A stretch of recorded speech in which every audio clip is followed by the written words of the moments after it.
Oh, hello. Testing, testing, 1 2 1 2, testing.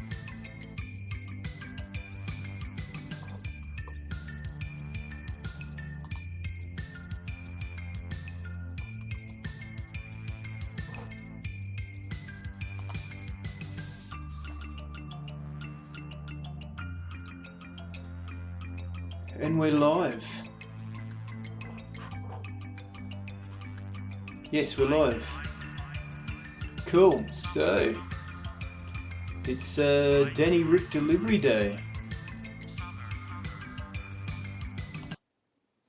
Just had the Silverstone Grand Prix. A good race by all accounts. Man, this cam's dark this morning. I've got the light on. Whatevs, huh?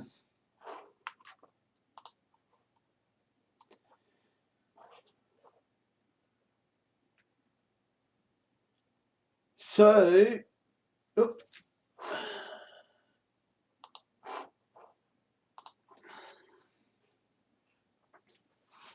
Yeah, where were we before we start talking Formula One? Got to get ourselves a job. Where are we? Level 9. I think we were in Austria, weren't we? Did we finish on a horrific crash, or was that the American truck stream? I can't remember. Let's go looking for a job before we start anything. Alright, freight market. We are in Austria, Graz.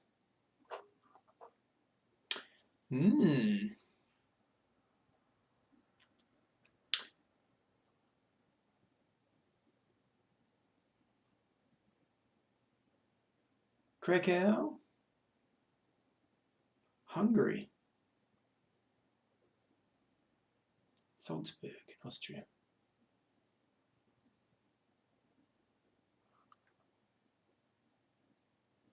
Dry milk to Krakow.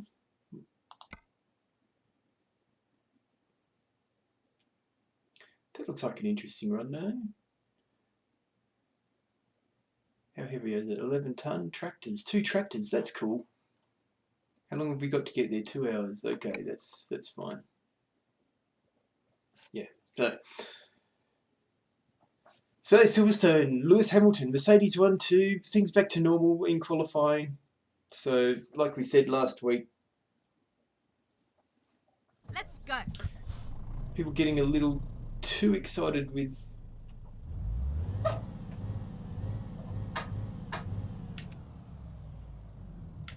certain teams' performance after Salzburg, but Salzburg. I got Salzburg on the ground because we just looked at it on the map. Spielberg. Turn left. But by all accounts, even though it was just typical Mercedes 1-2, it was a good race. There was some actual racing going on.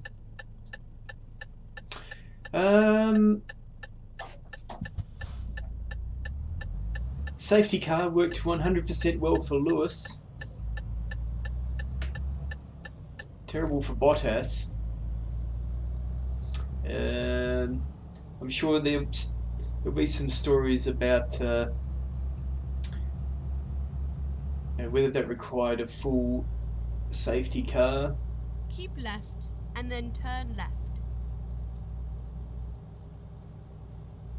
But turn left. I don't think it. Oh, what the hell? Something weird about this truck. Is it damaged? No, it's not. You're not waiting for me anymore, bro. My mistake. Polizei.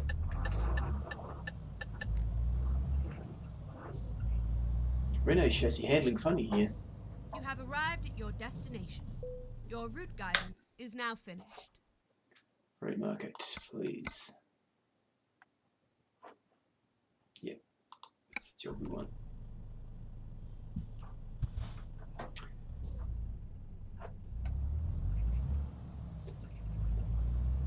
But with the pit stop strategies of the tyre usage, I think it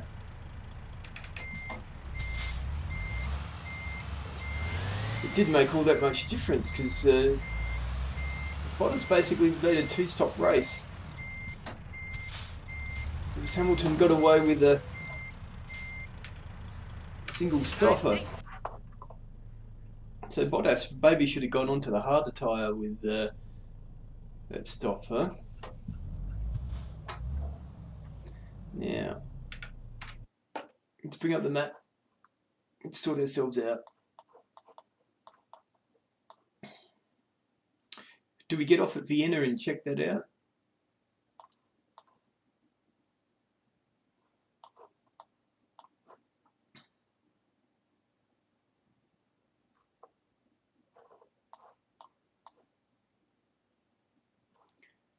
I think we do, so I think we're going to go this way. We'll go here.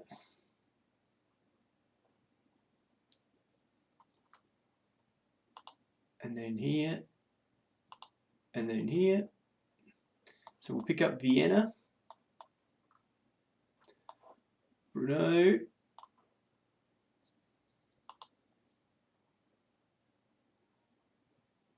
We'll go here. We're going to make a lot of detours here, aren't we? But never mind.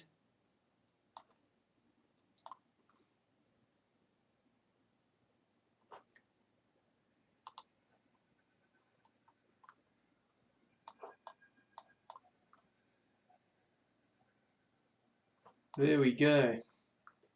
What about fuel stops? There's some out of Brno. There's a few on the way to Vienna. Okay. Time to get the job done.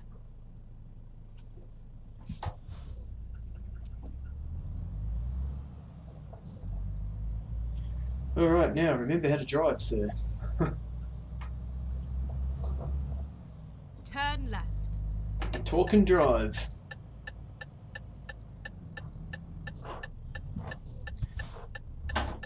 Imagine how I find it a bit painful to talk and drive on this. Imagine how that Chris Harris guy goes when he's just full on drifting some weird supercar around the track. And then continue straight on. He's got to keep flapping his gums.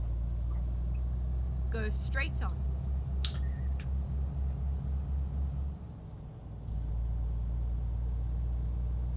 So yeah, there was sort of a bit of a sense of inevitability of Lewis winning that race, wasn't there? Even though this truck is handling terribly.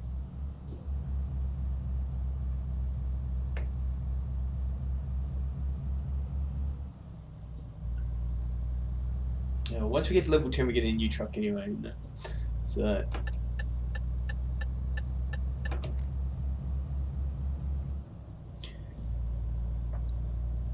So yeah, you got a feel for Bottas. I mean, you know, qualified in P1, just managed to hold Lewis off at the start of the race. Got drilled by the safety car and the strategy a little bit.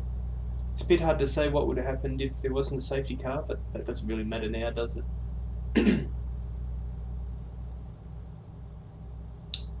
So the Red Bulls and the Ferraris look very close. I mean, people think it's getting closer at the top, but Hamilton on, you know, older hard tyres set the fastest lap of the race on the last lap. It just goes to show you they've got something there if they need it, you know.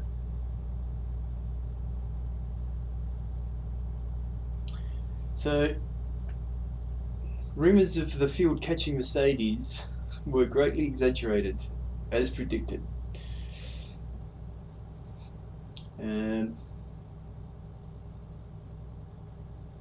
Not sure if there's much else to say about the Mercedes team, really. They appeared to do it easy.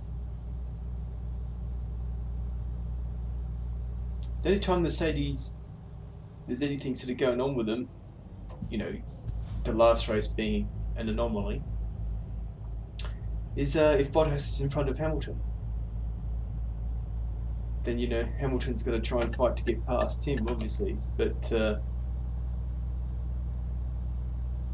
other than that, back to the status quo at the front. Dude, we're good on fuel for now, so there's not much point stopping.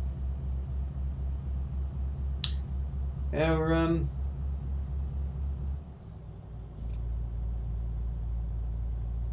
talking points, the closeness of the Ferraris and the Red Bulls.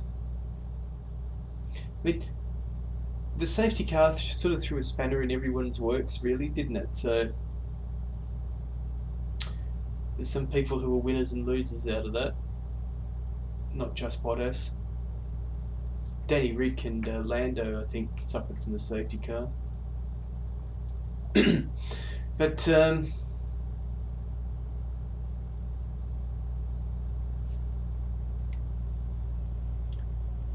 go and have a... two tractors there. That's cool. But yeah, I think one of the good things about the decision not to penalise Max is that people now know that they can do that same move and get away with it. And that's if you're inside them and you're sort of side by side around the corner, then you can take the exit as you wish. So Leclerc had to use that a number of times, you know. It just goes to show you just sort of set a boundary so you can do this. Well, then people will do it because they know they can do it sort of with confidence, can't they?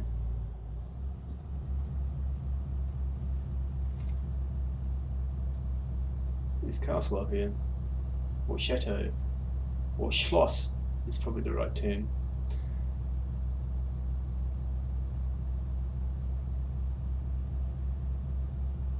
Go straight on.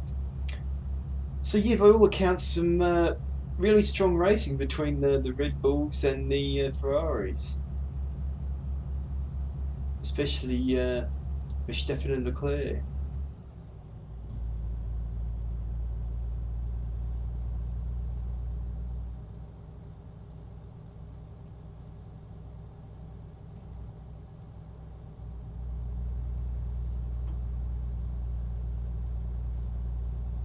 So I mean, you know, everyone loves good racing, don't they?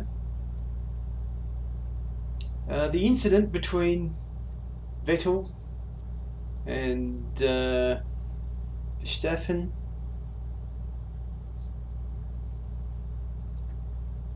Vettel still finished the race. Verstappen still finished the race in 6th, I think it was. Vettel's fault, wasn't it? You can't argue with that. Good to see at the end Vettel apologised, and I think he got a 10-second penalty, but that was fair enough, wasn't it? And his race was buggered.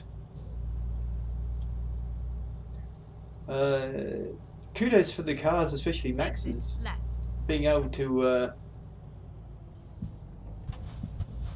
continue.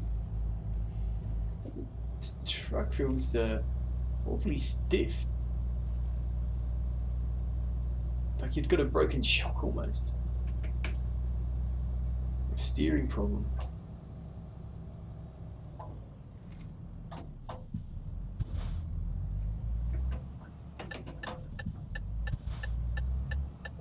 See you, mate.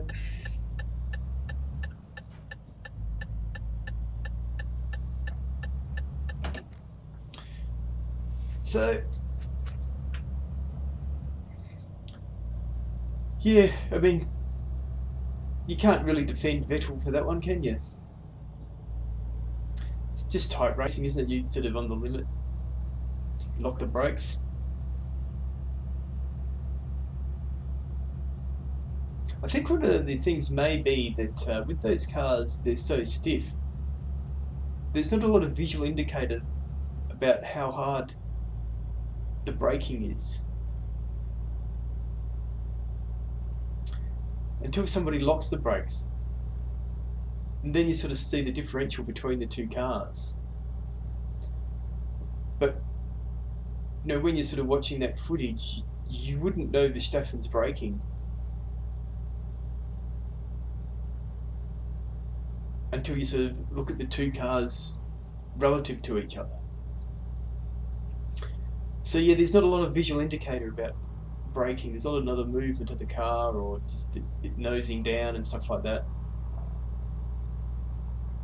Then you suddenly get a reminder about the speed differential. Just how amazing the brakes on an F1 car are when somebody's not braking properly. It all goes really quickly, doesn't it? Keep right. And while we're on Red Bull, Gasly having a good weekend. Let's hope he can sort of get some momentum on that. Exit right. You know, he's probably staved off his execution there.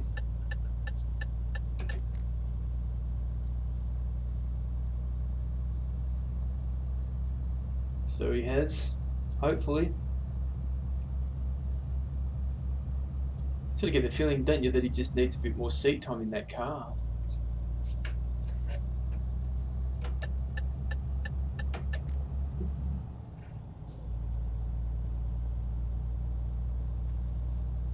But yeah, good to see him have a good qualifying and a good race.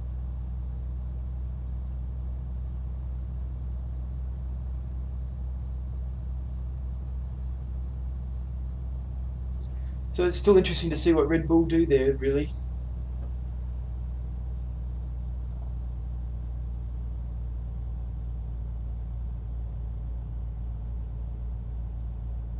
Now I'm going to skip to Haas.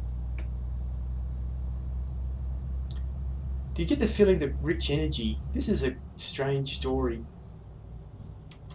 I'm sure if somebody would report the entire story, you know, we could read about it, it'd be quite interesting, but it's all just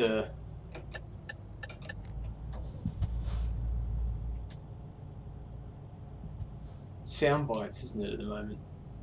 You know, stories where you're effectively just relaying a tweet from one of them. That's not really journalism. But, yeah, I mean, what has gone on there? Keep left and then turn left.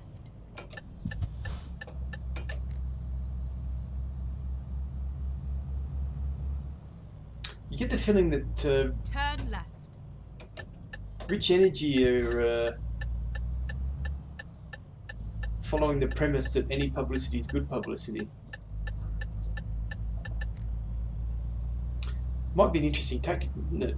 You do a deal to sponsor a Formula One car, pull out because of non-performance, right. and you get an awful lot of column inches, and you're obviously not intending to pay. Turn right. Haas obviously going to try and enforce that contract.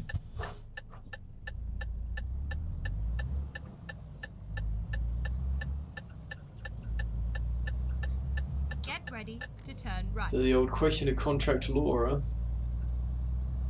Turn right. Is our first unlockable?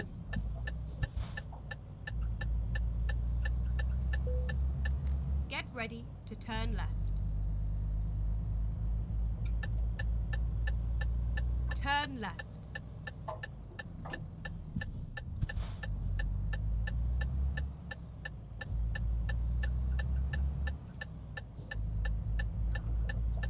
Keep right and then turn right. Turn right.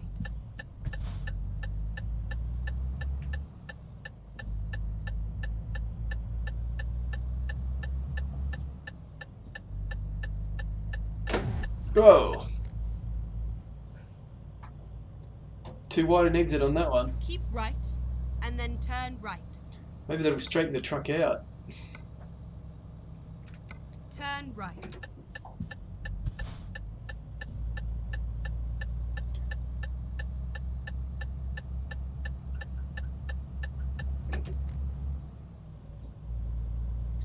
So yeah, pretty dismal weekend for Haas, wasn't it? Grosjean, I think it was FP1 in the news for all the wrong reasons. Somehow crashing it At on the exit to roundabout, pit lane. take the third exit. Him back to a spec car that's all the way back to the start of the year, effectively. Exit now. And then, you know, Magnus running the current spec car. In the race, somehow the two of them come together on Go straight lap on. 1 with only a slight touch, really. And they both have to retire. A lot of people speculating they'd retired the cars deliberately with this rich energy thing, but I don't think, why would you?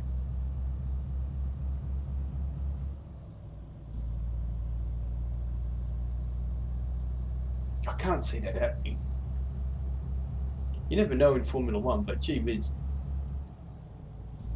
I think they needed the data on the two cars, like the difference between the two cars, to try and left.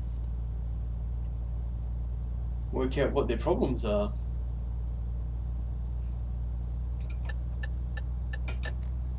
Bit of a bump there, never mind.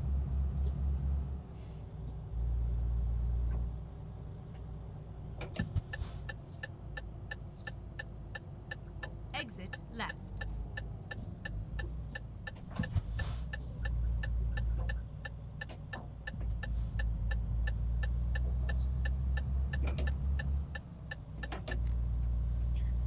So yeah, worst team of the weekend, obviously.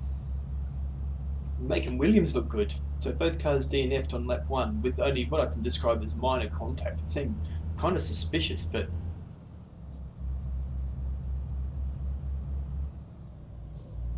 I mean, Max got hit from the rear hard. The car went up in the air, went over a curb, went up in the air, bits flying everywhere. Brought it home in 6th, you know.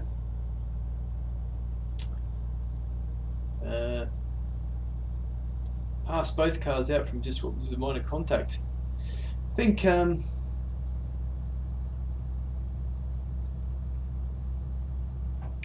Go straight on.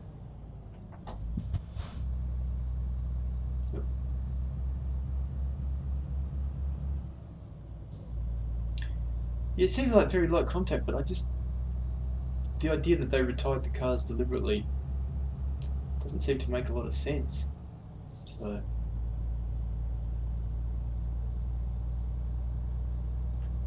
and then a lot of reports about you know, Rich Energy making fun of them.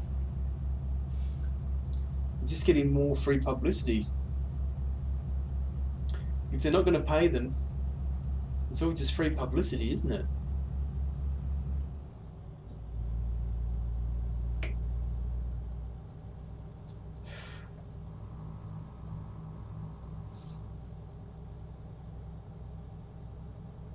It's a danger with some of these new companies, isn't it? So all of a sudden they're just using you for some publicity.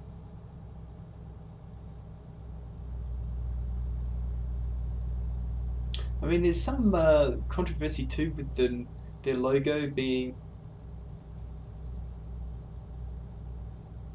held by somebody else in the UK or something like that. But again, I haven't really seen much in the way of details on that, so I don't know.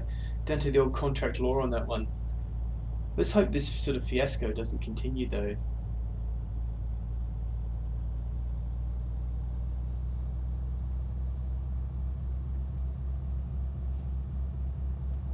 I mean, anyone who put their sponsor logo ship on Haas and thought they were going to be at the front of the field was obviously, you know, Haas aren't going to sign a deal like that, are they? Given their results last year, though, I could sort of see that they're saying they're going to guarantee a certain amount of top 10 finishes or something like that they're never going to get to. But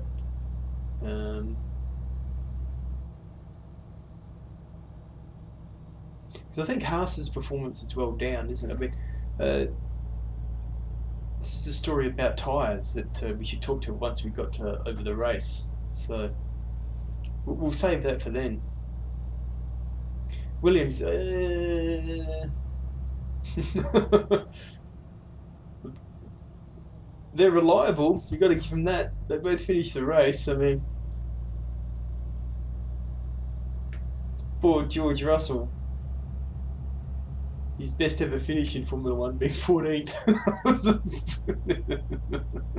Today was your best ever finish in game 14th. You know, whatever, mate. Reporters and stats, eh? I've got nothing to talk about. Here's a stat. It's the stupidest stat I ever heard.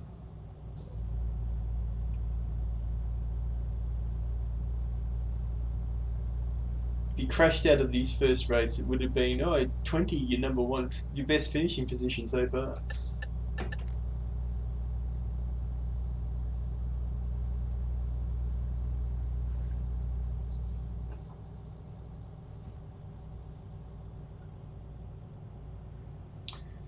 Yeah, so coming in for 6th after starting well back on the grid, Carlos Sainz. There's a couple of races in a row where he has had to just charge through the field.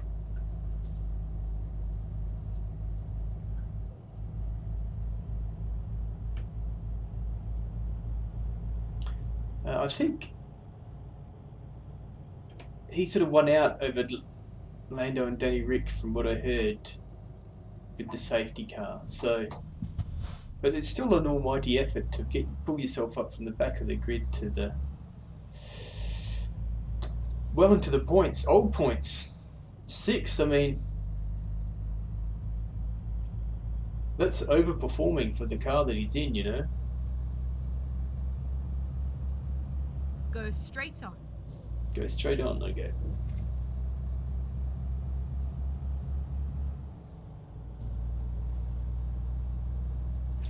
Sunday, 22. When am I due in? Sunday 19 to Monday to 11. Okay, so we're still fine.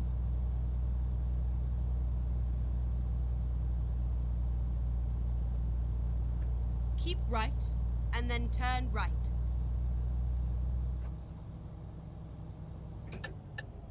Turn right.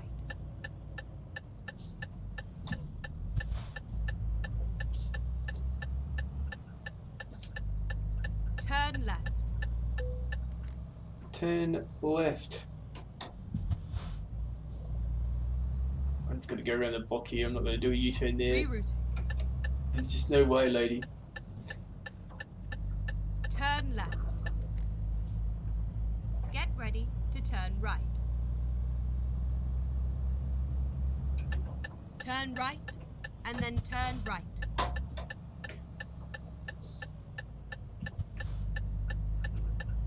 Turn right.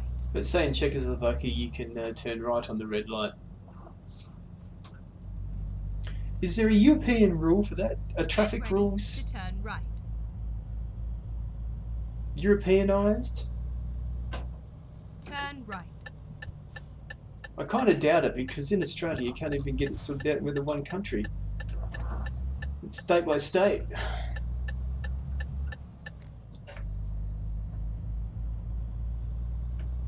Get ready to turn left.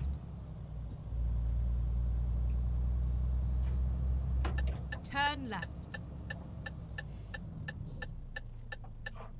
So yeah, Lando looked to have a pretty good weekend all round, but unfortunately came in 11th. From what I heard, that was mostly due to safety cars, so no points for Lando, but still the two of them had a decent race by the sound of it, so not a disaster, you know.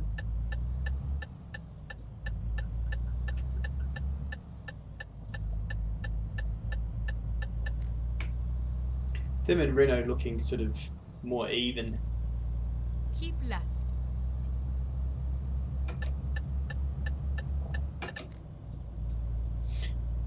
compared to the last outing. But yeah, amazing job from Sainz to get himself through the field with a bit of safety car help. And like I said, you know, that's a couple of races in a row. He's sort of Exit left. seems to be one of those guys who doesn't have, you know, ultimate qualifying speed.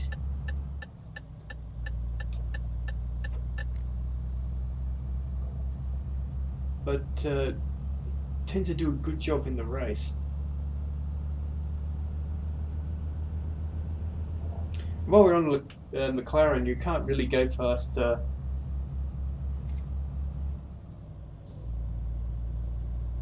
giggling schoolboys at the at the press conference.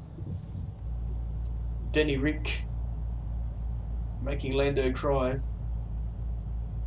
not from humiliation, but from saying something funny. Keep left and then continue straight on.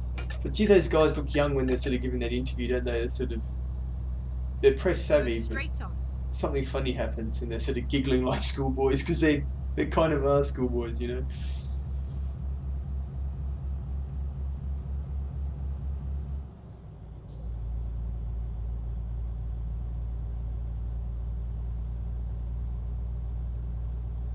But yeah, there's sort of it's one of those things that must be, I think it's Danny Ric.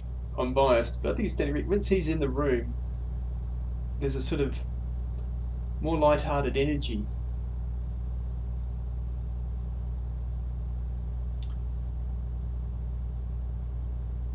Rather than it being either too straight-laced or whiny. It's the Danny Ric factor. Nothing but unbiased reporting on Danny Ric Delivery.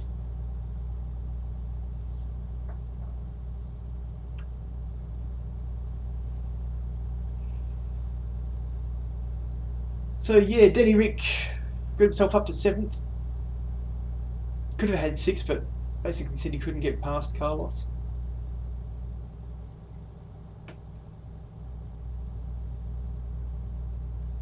So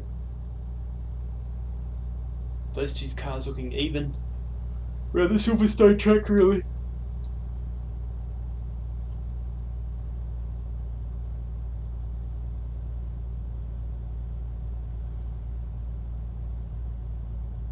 So we might get some. Should we top off our fuel here? Why not? I like these easy sort of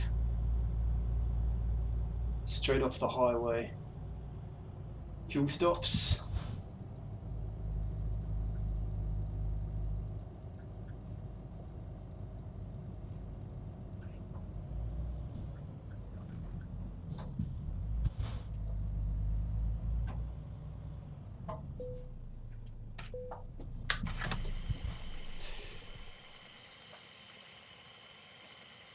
And the Hulk, unfortunately, down in 10th.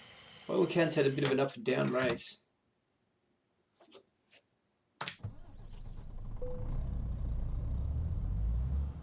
You know, so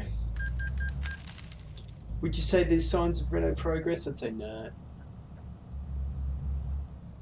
Just more back to sort of normal.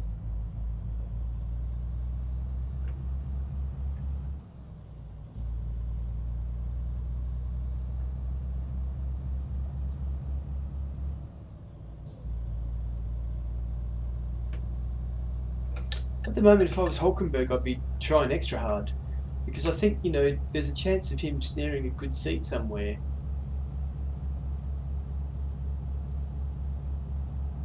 So I'd be looking to really perform. Maybe Danny Ric's doing the same, you know. He's looking to maintain his status as keep left and then continue straight on. A driver that you want, in the hope that one of these good seats becomes available.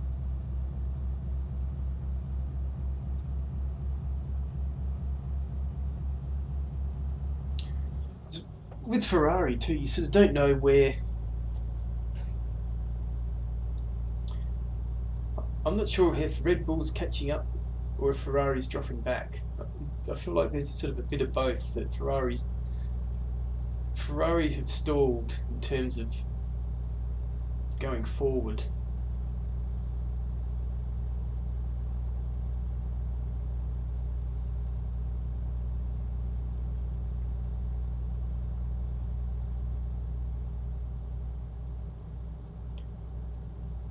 So many things for a driver to consider, isn't there? If you're Danny Ric, you sort of go, if they offer you the Ferrari seat, you know, last week you would have taken it. After this Grand Prix, you'd sort of go, oh, you know,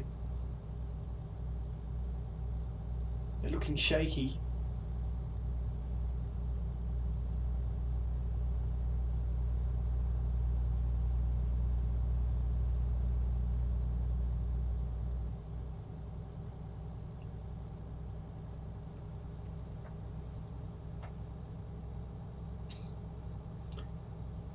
So yeah, I mean, Go straight on. I need some lights here, huh? Yeah.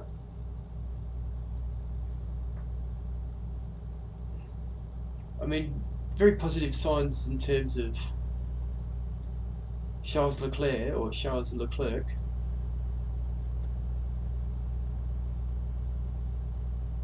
He's like a secret agent. Nobody knows his name.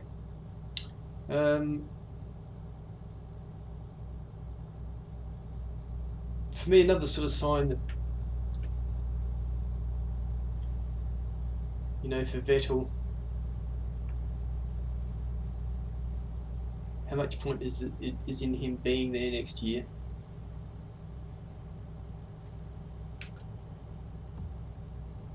Keep right.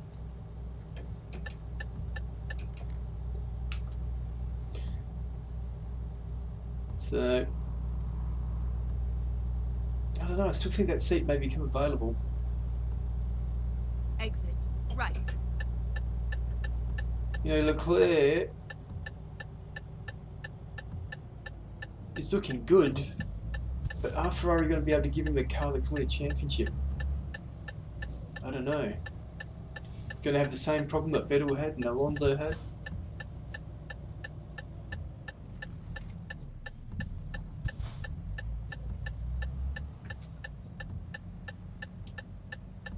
At the moment, I wouldn't bet on it.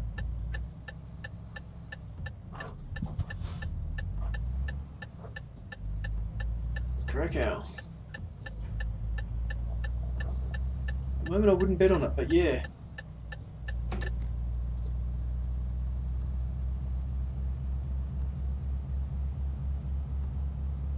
I mean, if you look clear, you're not going to go anywhere, are you? Except for there, but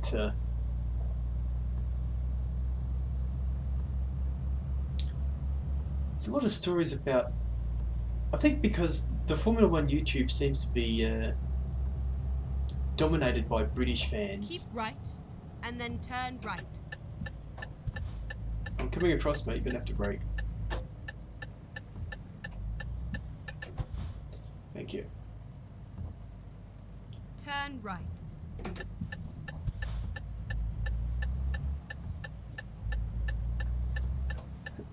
So they all sort of say, oh, Vettel's dies, yeah, he's an overrated driver. He's not. To turn left. I mean, he's, you know, of that age, he's getting Turn left. He's getting to the end of his career, you know?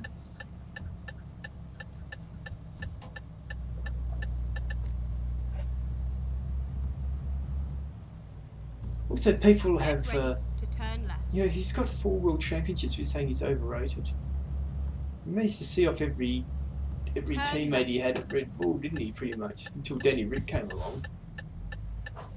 He still had a better season than Danny Ric. Not so much Danny Ric's fault, that.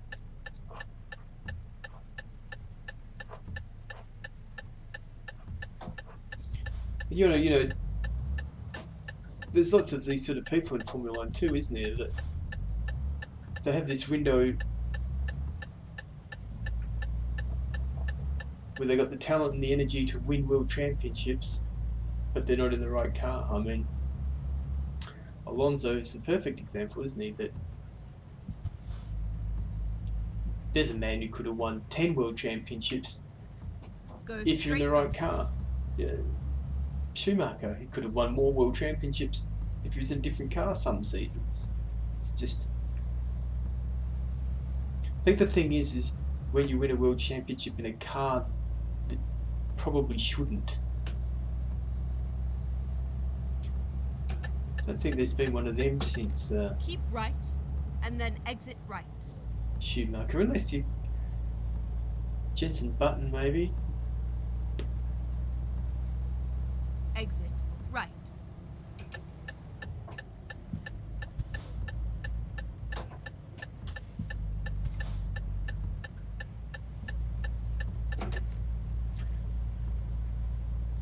So yeah, this idea that he's always been an overrated driver. You don't win 4 world championships being overrated.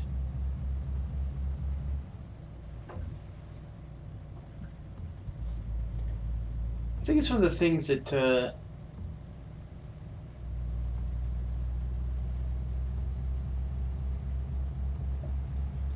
it's almost, I don't want to offend anyone, it's sort of a British tradition to be too one-eyed.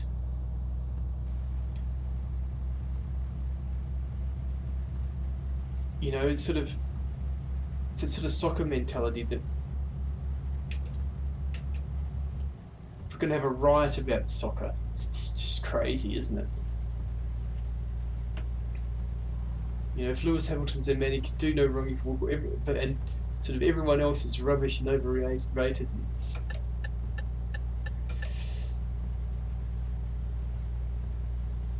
Don't take it too seriously, man. You know, you don't have to dislike people just because they're in competition with the person that you like.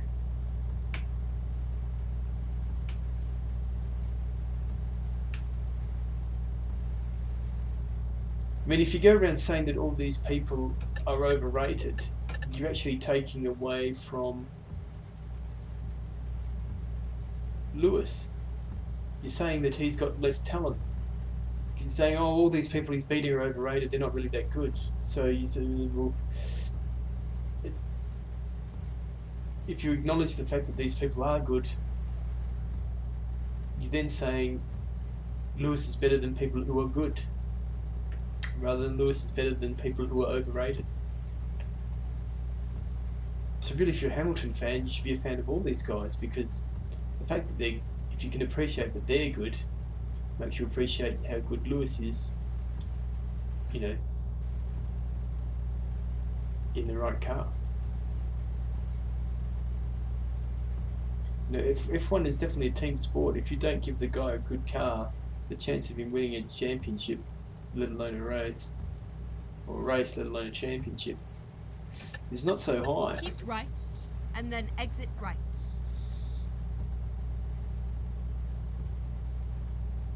See, I think it's one of the downfalls of the British Grand Prix is it's so focused around their driver, especially if he can win it. I mean, there was a moment there, even in the highlights they did it, people were really complaining about it in the race. Lewis overtook Bottas, but the fight was still going on, but the camera goes to look at the crowd because they're all going mad for Lewis, and it's sort of like, go back up, Bottas has already overtaken him. Right. So don't go to the crowd now, mate, like, just focus on the race. But the whole thing is like that, isn't it? You know, Formula 1 is an international sport, and when this British weekend runs around, it just becomes a big Brit fest. But what you do there is sort of, the rest of the world goes, well, this is just a big Brit fest. Why alienate everyone else?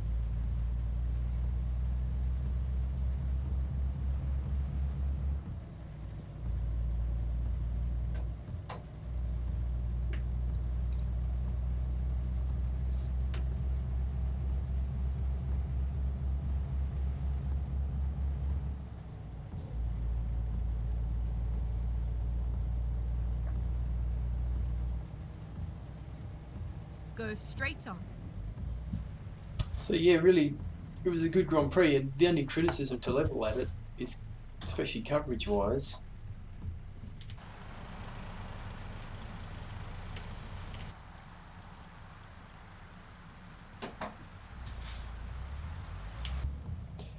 especially coverage-wise. It's don't be so British-centric. I mean, it doesn't go full German when you get to Germany, does it? It didn't go full Austrian 2 weeks ago.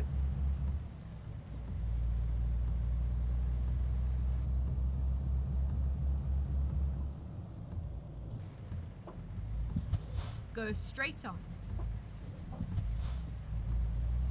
I had this thing about, the first Grand Prix ever was held at Silverstone in 1950, and you go, well, hang on, mate.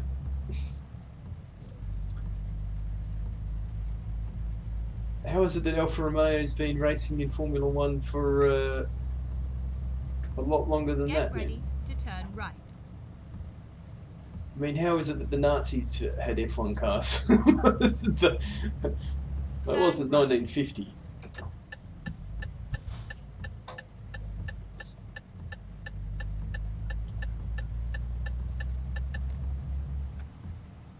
Here we are, safe and sound.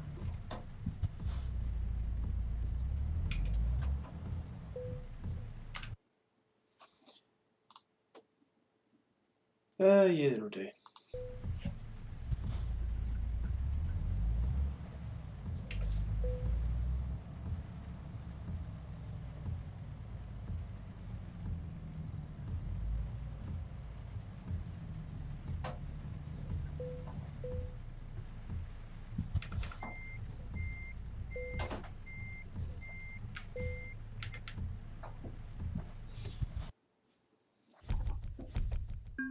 There we go. Now, do we get to 10? Oh, I don't think we will.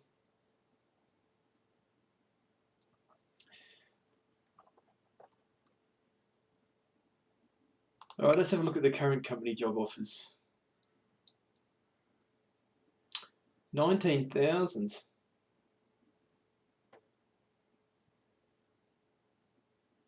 €8 a K. It's not so flash, is it? Back to Vienna, which is where we just came from, or to Stuttgart.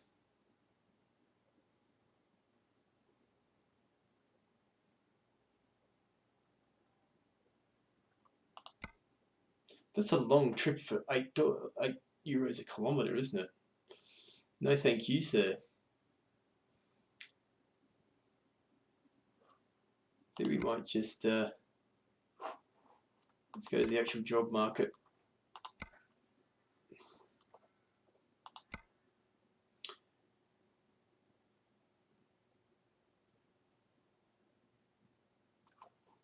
Ooh, 24.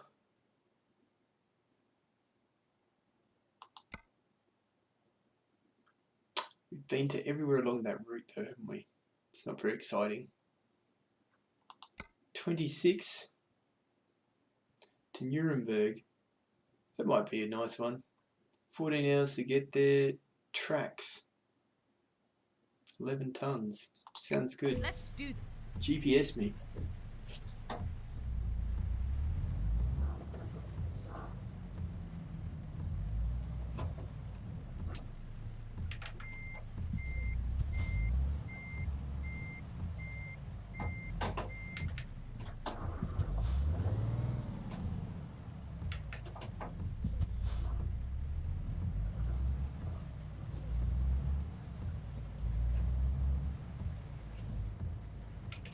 Turn right.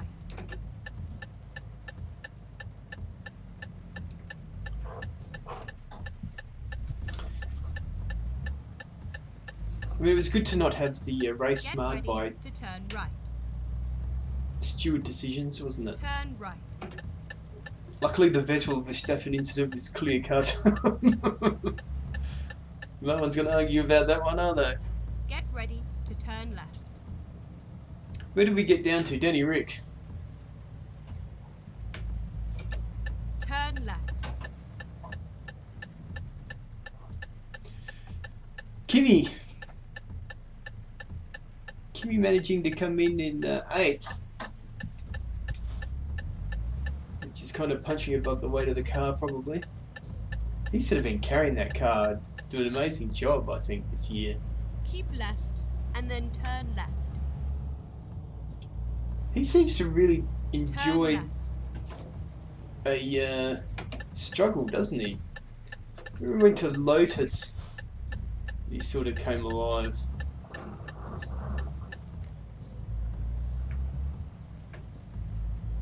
That he's sort of back there struggling and can really work. That seems to get the best out of him. Giovinazzi.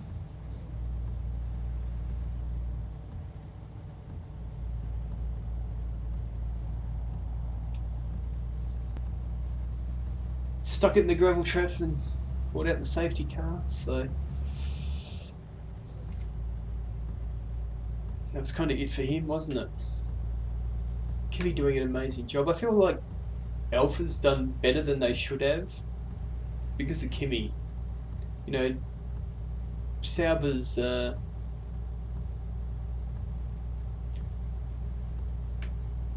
don't know if it was the Ferrari deal or if they wanted him, but their thing to put him in the car was really paid off for them, I mean.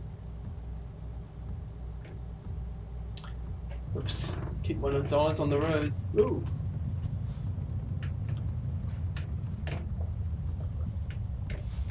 Quality road, this one. Where am I going? I'm going to pick up for the load, aren't I? Very bumpy, sir.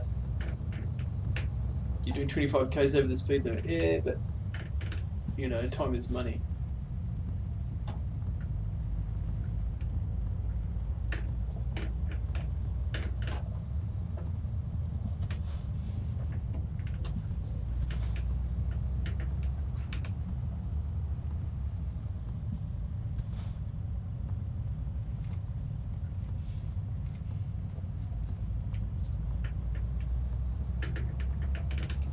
I'm glad it's not too heavy a load coming up here, eh?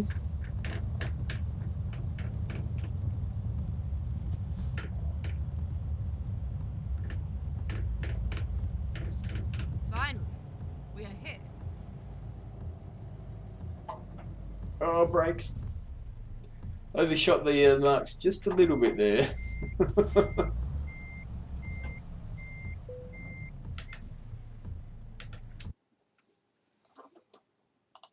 I'm here for the tracks.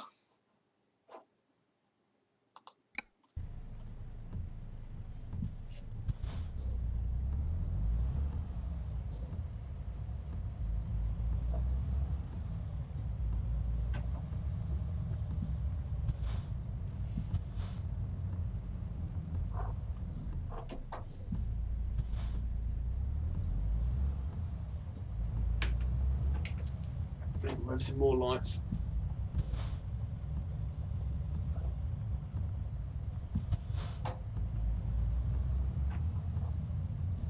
It's down there somewhere.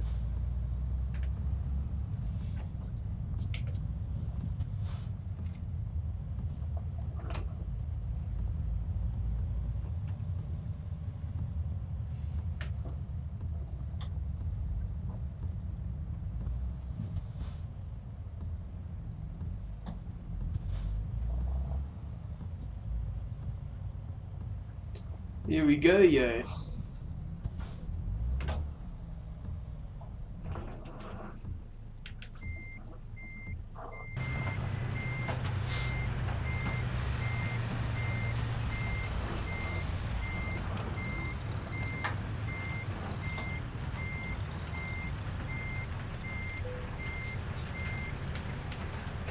Time to get the job done.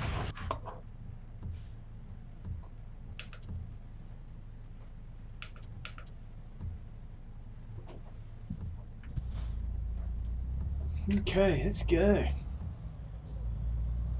Let's get ahead here and then we'll set our map. So yeah, I mean, Kimi just continually proving how good he still is.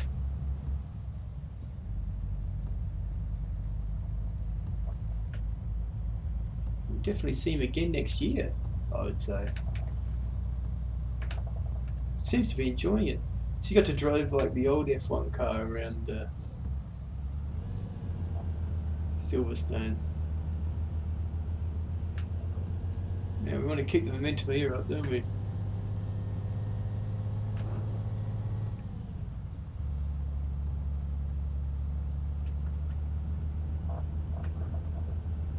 all the way up this rubbishy road.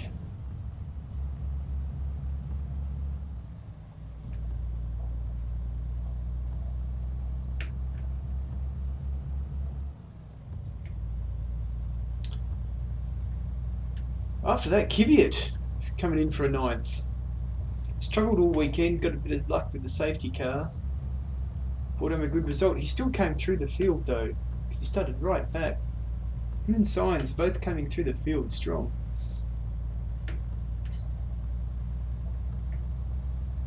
So, I mean, Toro Rosso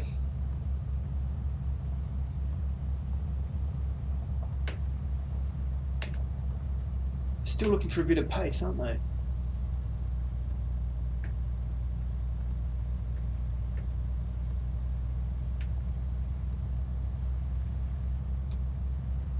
But and Albon had a good weekend too. So I mean, you wouldn't say that they had a bad weekend, Toro Rosso, would you? Got a couple of points.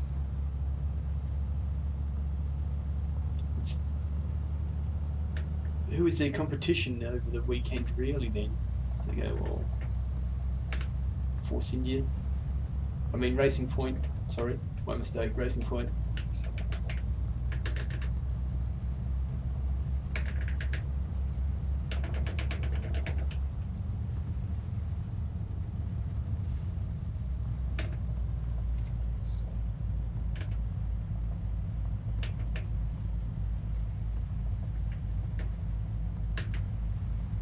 Right, now that we get up to the normal road,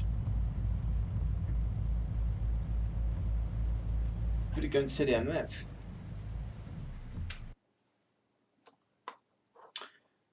And where are we going? We're going over here now. Warsaw. I think. Is this Warsaw? Let's go over there. Hopefully we'll pick up that city at the same time. Then we go down through Prague. It's a European tour, this, isn't it? We go through there. And through there. Just a few detours around Prague. And Nuremberg. Let's go past here and here. There we are. Now fuel stops. Let's have a look.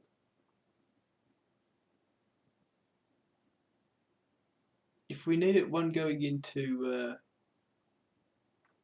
what I presume is Warsaw, or just before Prague. Okay. Okay, here we go.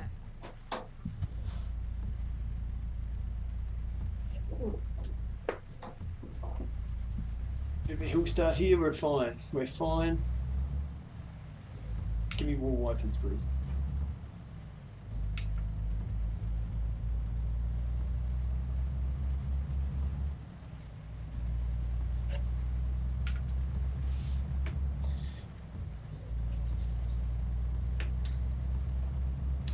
Yes, Kvyat, Hulkenberg we spoke about, Norris we spoke about, Albon we sort of spoke about, Stroll, Racing Point, Stroll coming in for 13th, Perez well back after he lost his wing on the back of, I think, Hulkenberg. So Racing Point, not much of a weekend for them really.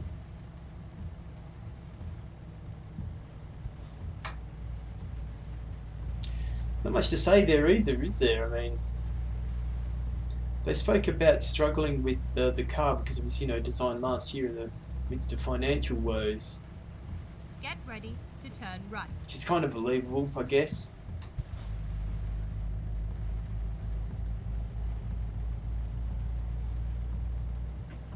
Turn right. It's a shame because that's a team that tended to punch above its weight, doesn't it, all the time?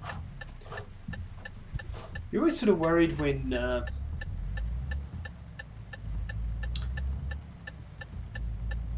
don't want to draw the connection. Maybe it shouldn't be drawn. But Keep left and then turn left.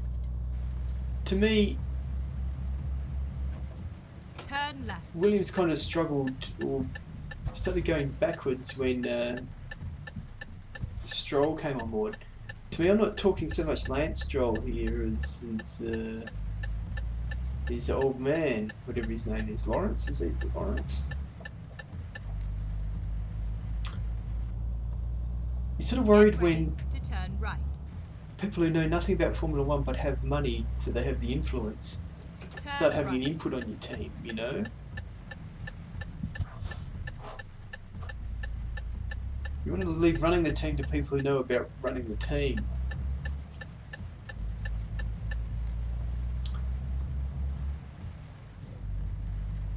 Now the Strolls have input into, you know, because Lance said, oh, we pit stop, I don't know we had pit stop, we'll have to talk about that. So I mean, you know, turn left. You're the driver and you're the team owner, but you're going to start having input into the team strategy and technical aspects of the team and stuff like that. Sort of, I'm sure you think you know what you're doing, but do you? Yeah, that's why you hire somebody who's an expert in the field and let them do their job. Get ready to turn right.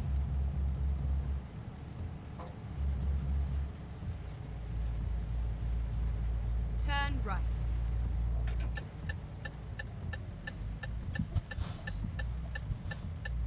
Sort of think,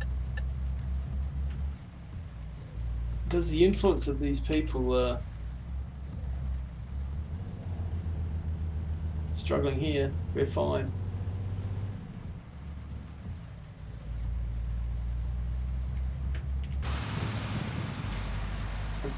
It's a big track, isn't it?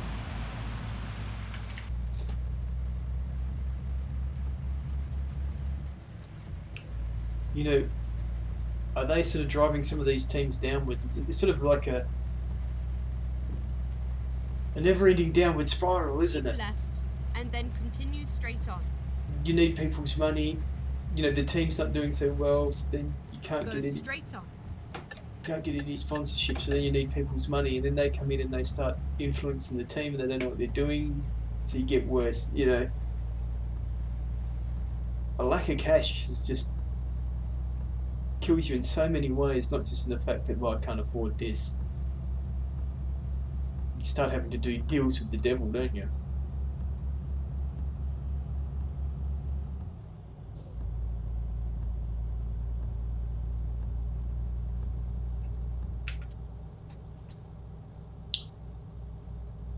So yeah, you sort of hope that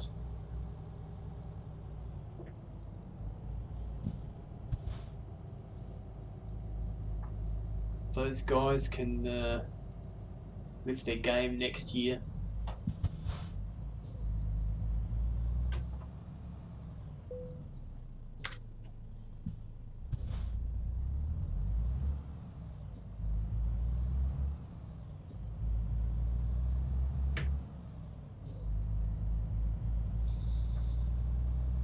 So you do. And after Stroll, we have the Williams. Russell first, Kubica second.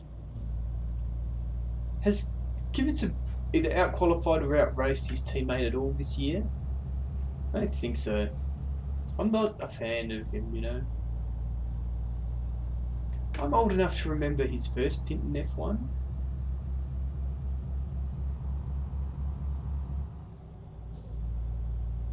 And, you know, I never thought, wow, this guy's amazing.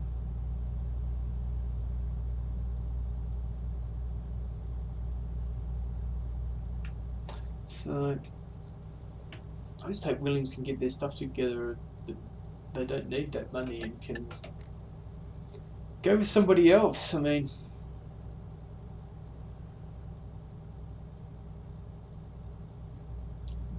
they're sort of a quasi-Mercedes team, aren't they? They could have had Ocon and Russell this year. That would have been rough for Russell, wouldn't it? There's two young blokes who had just had to be at each other's throats at the back of the grid. to rough.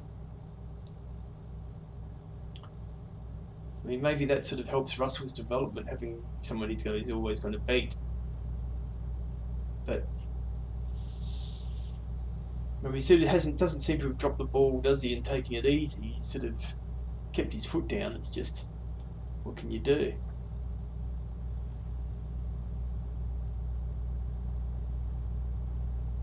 I suppose if you have people who are a bit equal, then they're always coming together as well. When you're back of the team, it might be, if you know, well, this car's, doesn't matter who we got in there, our best position is 19th, barring other people retiring. Maybe you want a good guy and a guy with cash, because otherwise you're going to end up with, say if Ocon and Russell were in Williams, they'd just be killing each other to finish 19th.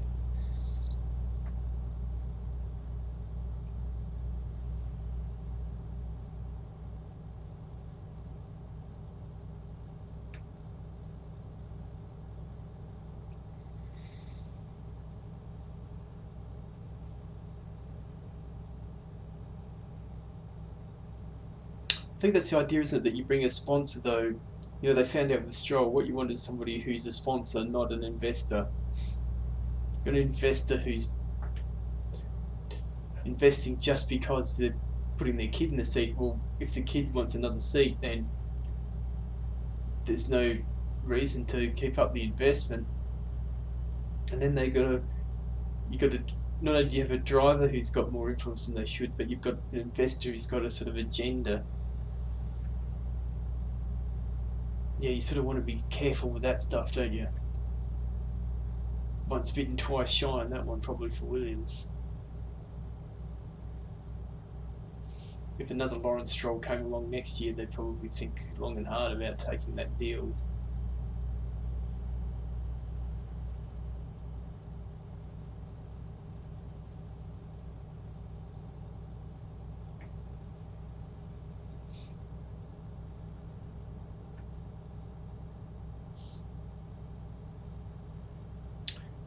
So yeah, one thing we should have talked about was tyres, wasn't it? It seems crazy, doesn't it, that Haas going back to the spec from the start of the year.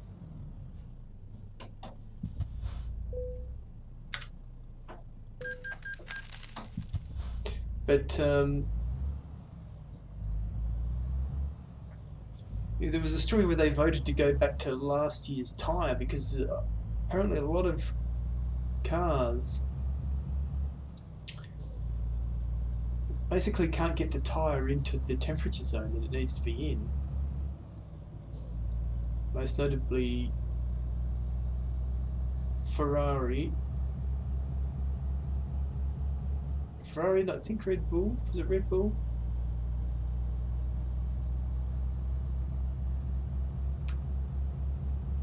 Keep right and then exit right. So they had a vote on it, but Exit right. that didn't work out. Now, this is apparently something that's really been difficult for Haas. They're sorting out the tyre temperatures, getting the tyre to work. And we've seen Renault comment on that, haven't we?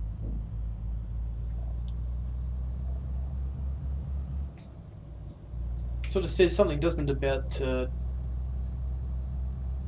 either the downforce or the suspension setup on the Mercedes.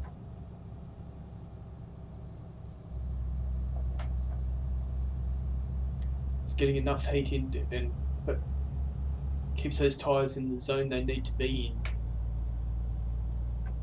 Get ready to turn left. Oh, we didn't have to go into the town here to pick it up, that's good. Turn left.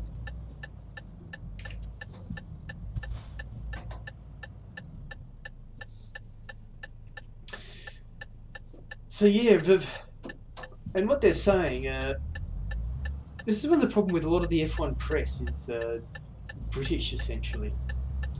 I might go on an Autosport rant later, but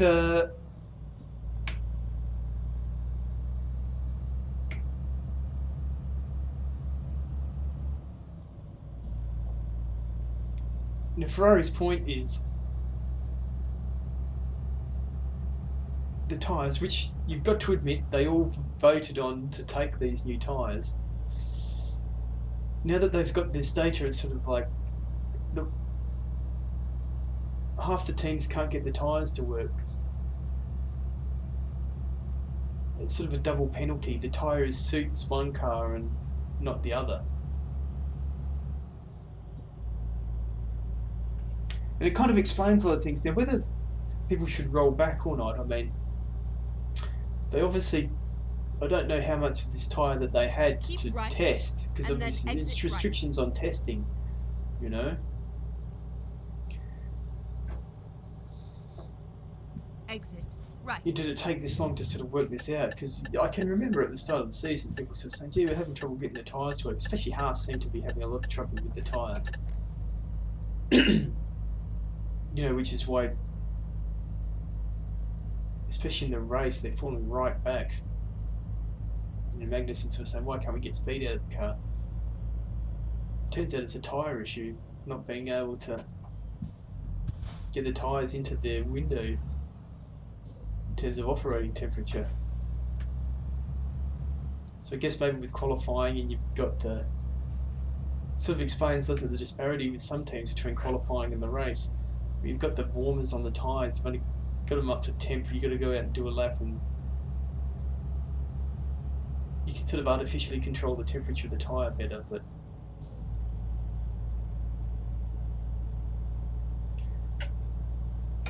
during the race, it's sort of, the car's got a, well, especially with this tyre, seems to be struggling. The action of the car seems to be struggling to get the tyre into the right temperature zone. So do I think that's a valid point? Yeah, I think it's a valid point. Should they suddenly roll back to last year's tyre? I don't think so. I mean, it's basically the same for every team. I mean, of course it's worked out in Mercedes' favour, right? As does everything.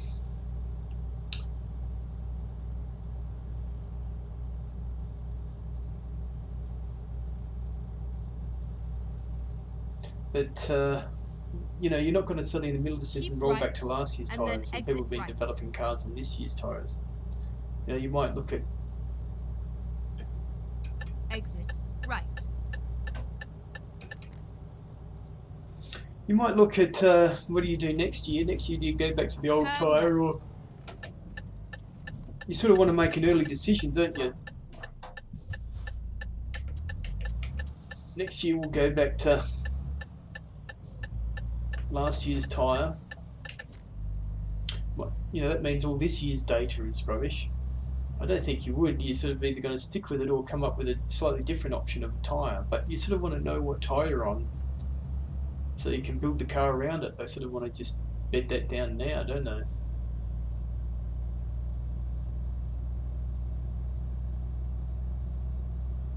I mean, I do take Lewis's point about,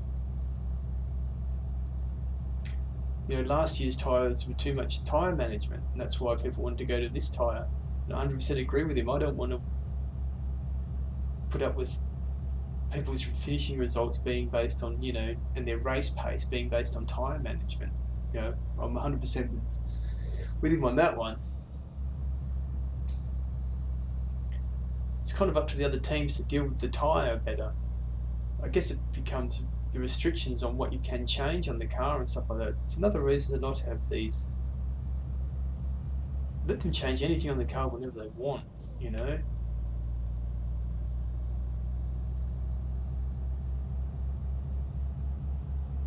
Get ready to turn right.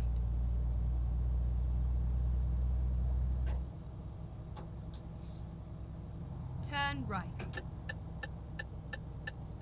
Within the scope of the rules, there's not much that a team can do about a fundamental problem with the car once the season's on, is there?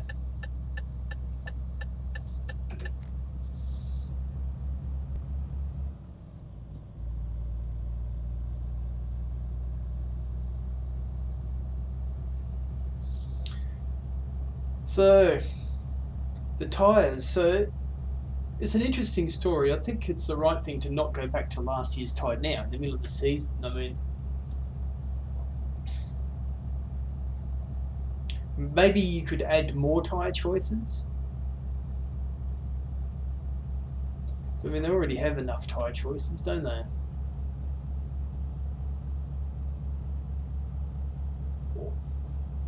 Or maybe you don't have to switch. Maybe that you could.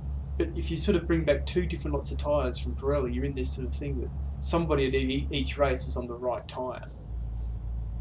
It's a little bit artificial.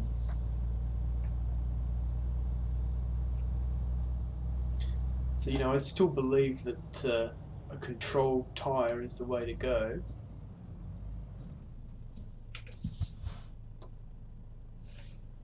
I don't think that's changed. And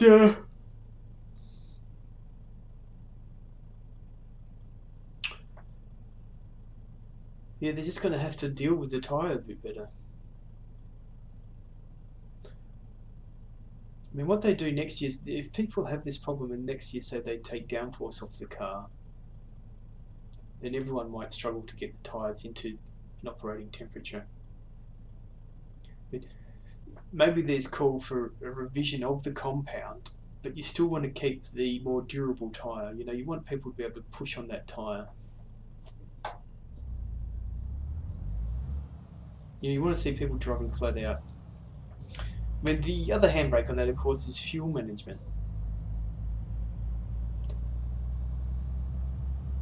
I kind of want to see people going as fast as they can all the time. It sort of makes sense. I mean,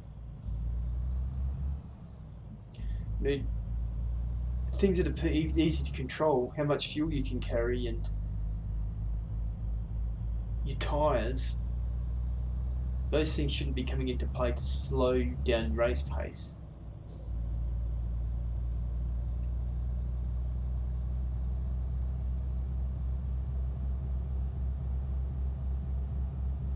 So now I'm going to have to go with Lewis on this one.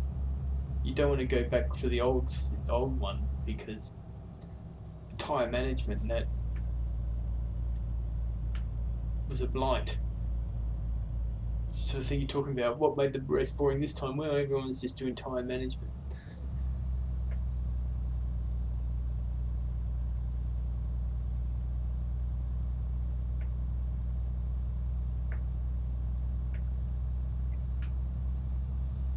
You know, I think we've all had enough of that.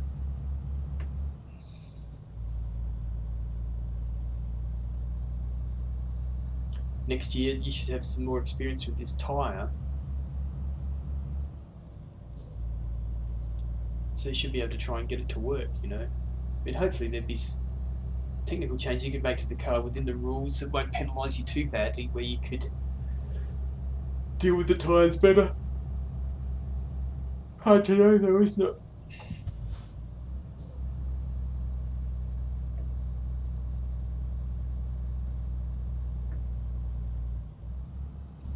Struggling up this hill.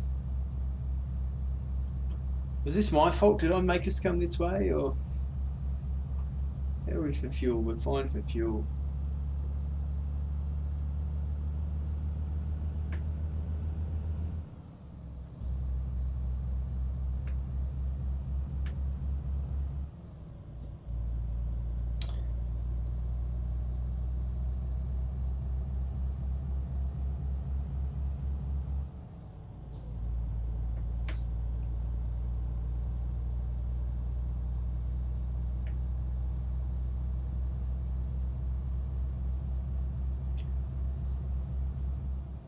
So yeah, I mean, that is really the Formula One news, isn't it? We've covered the incidents, we've covered the results, we've covered the rich energy, we've covered the recent tyre controversy. Oh, that was my fault because I was looking at the iPad at the same time. That's a warning, kids. Don't look at the iPad while driving a truck down the hill on the windy road.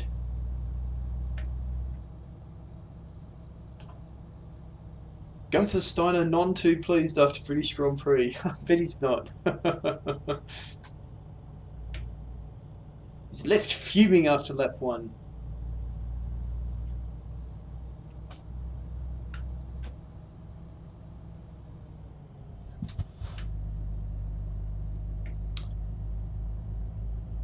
Hard to work out, isn't it? There's something horrible when teammates take each other out. The problem is, isn't it? You've got to beat your teammate.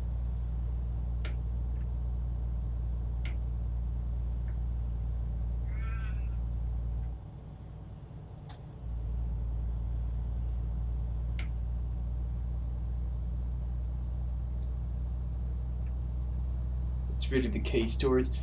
Now, I was going to go on an Autosport rant.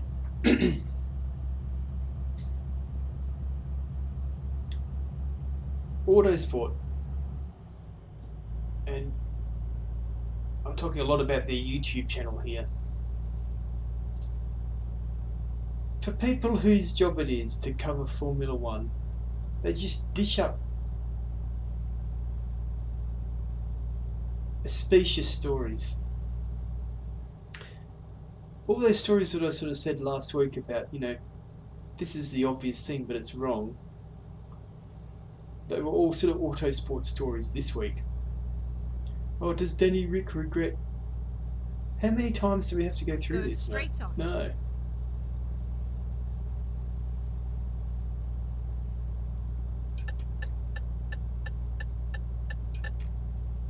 And it's too British biased, it really is.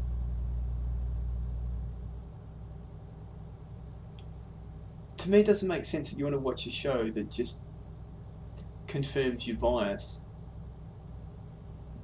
When I want to hear about news from Formula One, I just want to have a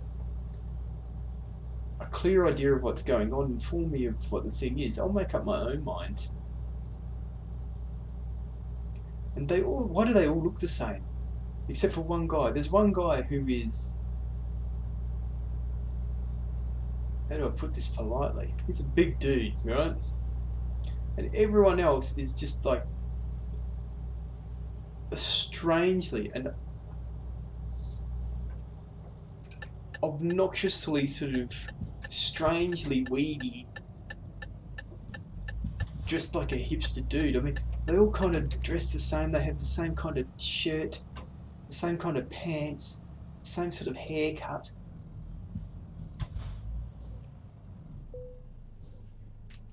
But they're not even good hipsters, do you know what I mean? Like they're sort of not hipsters almost.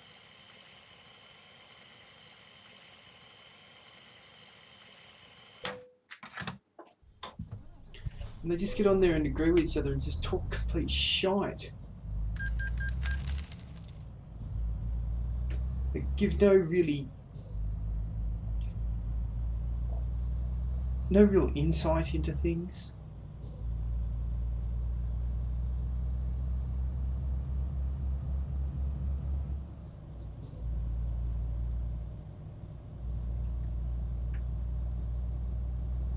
You know, with Formula One, it's the details, and they don't sort of get into the details well enough. Then it's just an opinion piece. But it's not even an insightful opinion. They do a video and it's like 8 minutes long, of course, or 12 minutes long, whatever it is that YouTube says the ideal video length is. And I can listen to something interesting on a topic for hours. Keep left and then turn left. 8 minutes is too long for those guys, mate.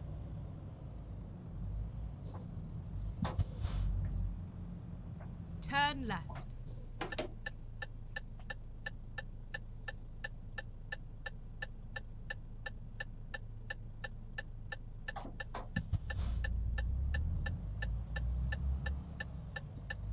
You get there and sit on the couch together and talk about it, but then say nothing interesting or exciting on nothing that, you know, everyone didn't know from just reading Formula One headlines.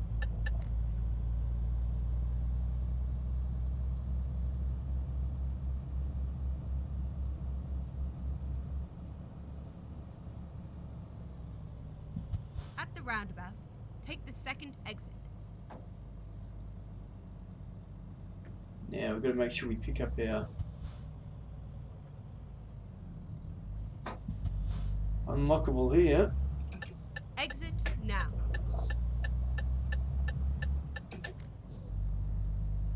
Come on, Renault dealer. There you go. Keep right, and then turn right. Turn right.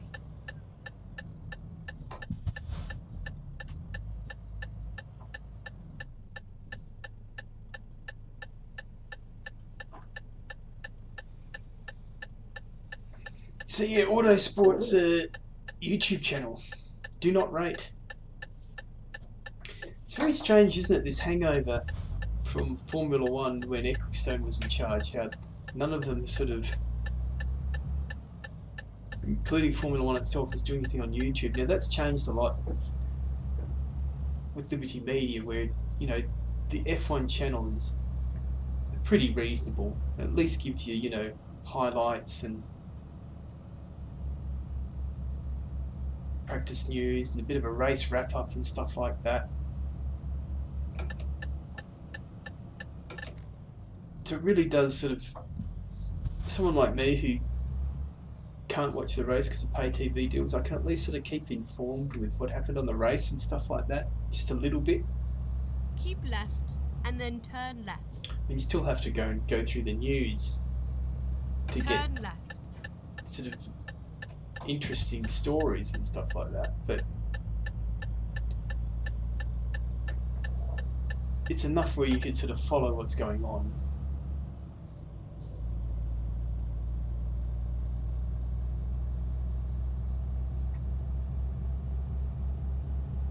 Keep right.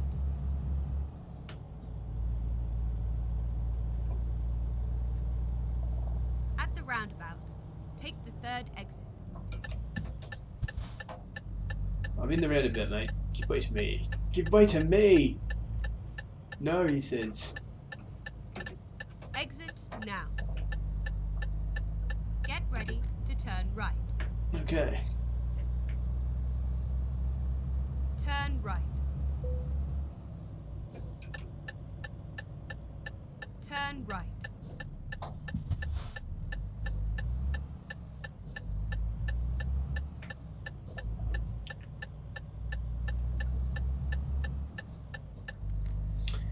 Yes, but it's so strange, isn't it? Because you sort of look at the YouTube channels of these Formula One teams.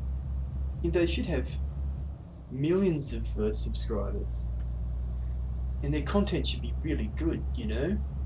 Get ready to turn right. A lot of them, they sort of don't really know what to put on there. It's the same sort of stuff. Oh, Turn right. you know, sort of a driver vlog.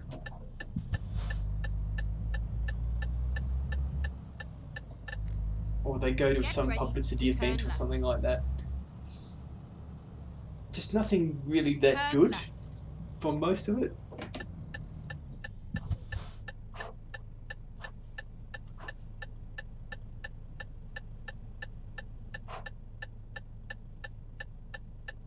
It's a shame. I guess it must be blocked by rights holders, but none of them, say, live stream the in-car or even put up the in-car from a race afterwards.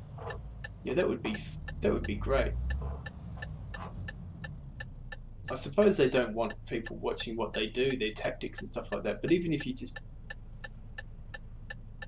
had a cam where you couldn't see, you know, the driver's hands, but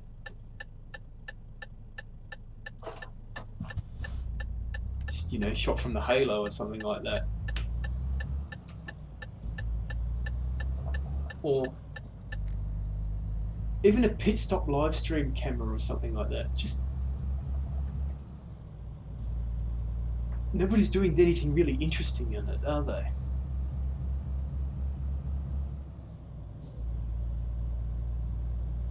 You think they'd be able to make better use of that platform, because they got the hard thing. They got a way to attract people to their channel.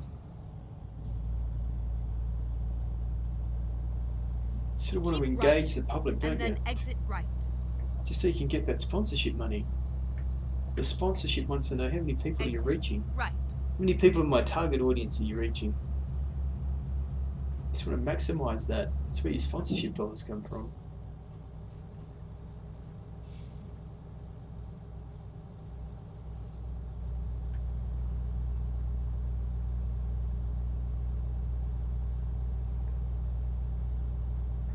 Whoa.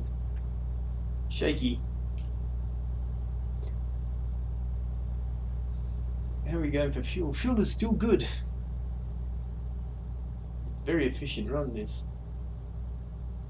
Must be mostly downhill.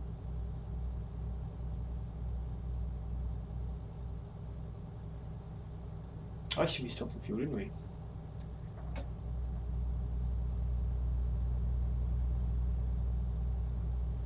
Monday, 9:55.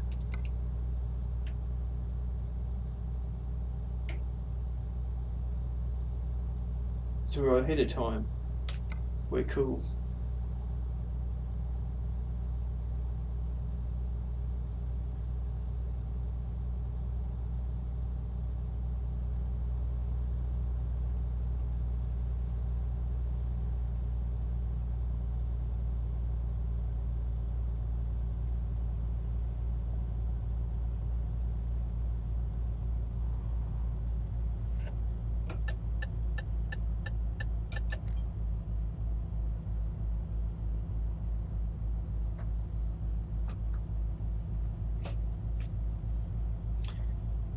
So yeah, I mean, is there anyone on YouTube who does good Formula One journalism? Even though it's like all journalism is, it's all based on clicks and too short of stories and stuff like that. The word journalism isn't sort of, it's a bit overused nowadays. There's not a lot of sort of in-depth stuff. It's all sort of clickbait editorial and sound bites and just obvious stories, you know, even if it's wrong, but it seems obvious. I guess it's that sort Go of thing. straight on. It's that drive to create content. Now you've got to create X amount of content. None of those autosport guys, it must be, you've got to put out 3 videos a week. I've got nothing to say. You know, I don't have time to do any research into an actual story because, you know, I've got to put out a video every day. I've got to go and sit on the couch. It's 12 o'clock on a Wednesday. You've got to go and sit on the couch 3 times a week and talk about something so we can upload that.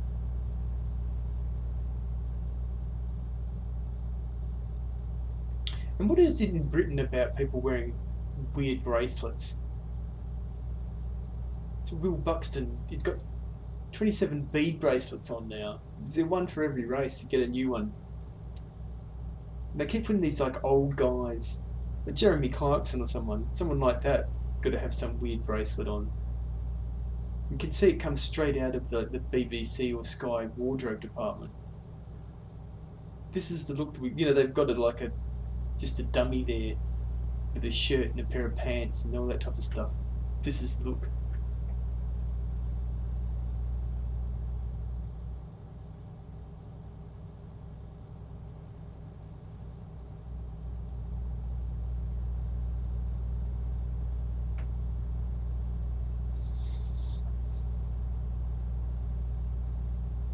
And there's sort of a particularly British look, isn't there, when you see people, they're sort of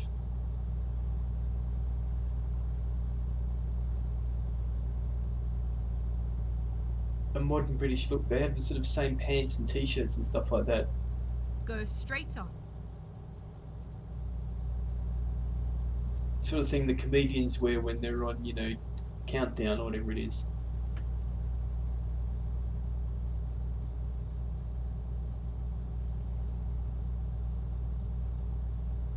To me, I just go, because it's like the new suit. It used to be, you used to wear a suit, and then it became, you wore a suit but no tie or a sports jacket.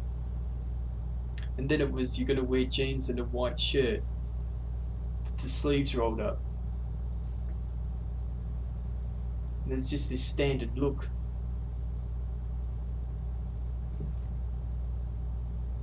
Now they have a standard, non-standard look.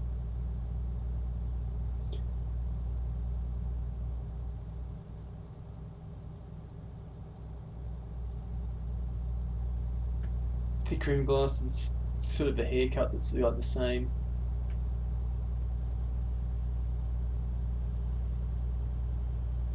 Cool but not too cool, you know. Meh.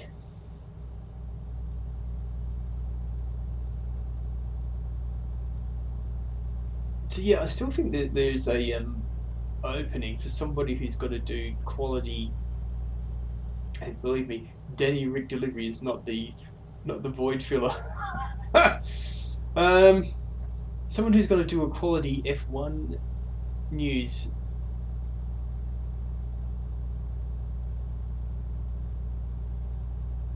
Unfortunately, the money-making model is so driven by getting constant attention. You know? Because it's all about ad reach and stuff like that. It's so driven by getting constant attention. This is the problem with normal news. It's just you've got to drive short-term interest in lots of different things. And it's the same with F1. There's heaps of stories, no depth to any of them, and little interest.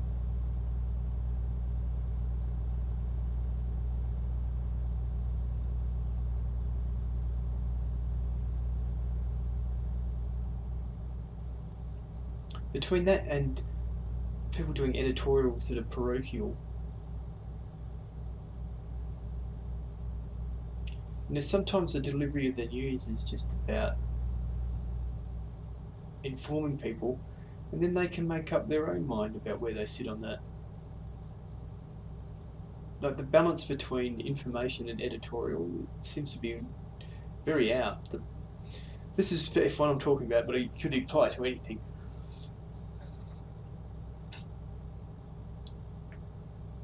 You know, because it's sort of like,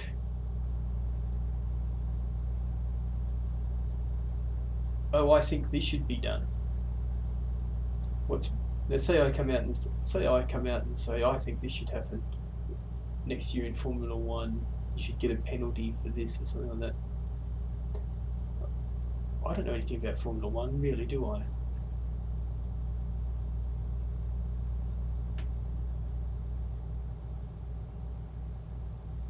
I think that's one thing that I notice in people's writing is the people who are the best at getting information across are very clear about keep right and then exit right. When they're describing something, if they're describing something that is them reporting a fact or what they believe to be a fact, and then them reporting their opinion. So they tend to lay out the facts, or if it's a question of different people having different arguments, they'll lay out all sides of the argument, and then they'll clearly say, well, I think this, keep right, maybe because and of then this. Exit right. But they've still given people all of the facts that they could. Exit right. Or all of the sides of the story that they could. But then they clearly denote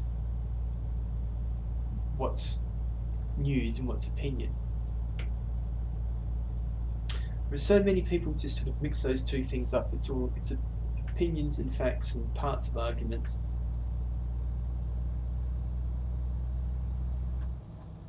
You know, it's okay for people to present the facts and then sort of say, well, I think my reasoning is this, you know, do you agree with me? Turn right. But someone can't agree with you unless they've had all of the information laid out. Turn right. They can't agree with you unless they've had all of the information laid out, enough to make up their own mind. And they might agree with you, they might not. So it doesn't really matter. So yeah, I prefer that sort of thorough reporting. Even if you're going to do editorial, you still need to be thorough. Keep right, with and then turn right.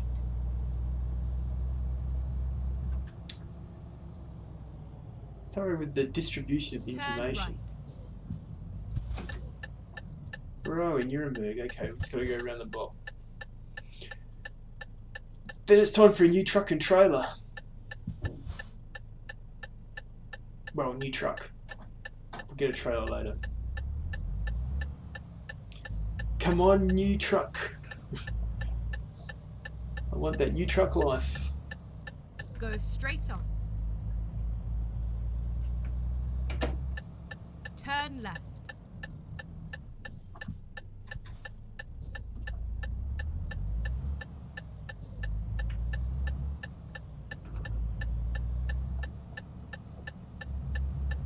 Hello, sir. Keep left and then turn left. Turn left.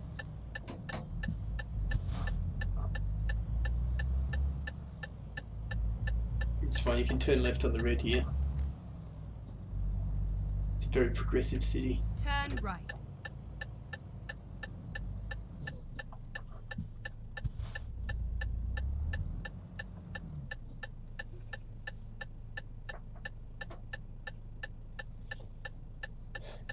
Come on, new truck. Then that might be it for Danny Ric Delivery Day, I think. After that, we'll just set up a new... Well, we won't just set up a new truck. We'll expand our garage. Because somebody's going to have to drive this truck. Keep left and then turn left. Turn left. Oh, good timing. Timing is everything. Turn left.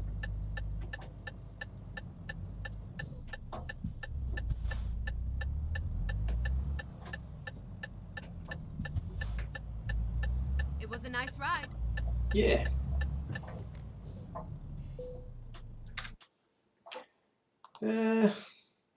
I can't... Well, what if I end up 15 short? You know what? I can't even be bothered.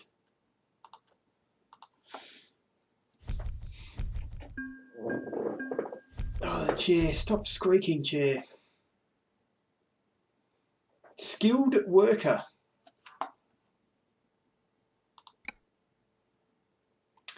Right. Oh, I've still got that... Just got one of these left, have we?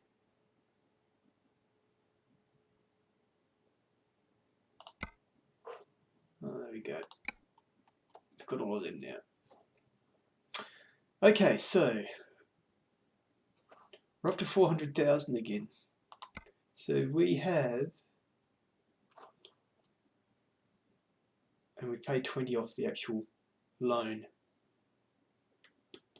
So we've effectively paid for our truck and then some. So now we're going to expand our garage. That's our first thing, isn't it? Garage manager. Niece, size tiny. Upgrade. Do you wish to upgrade for 180,000 euros? Yes, I do.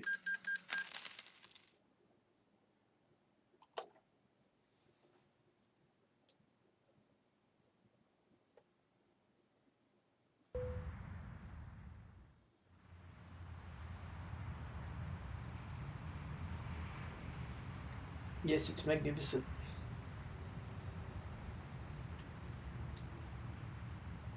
Oh, itchy nose.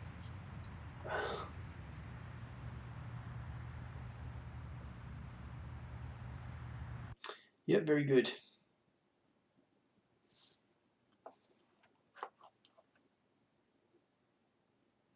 Okay, now we're going to hire a driver.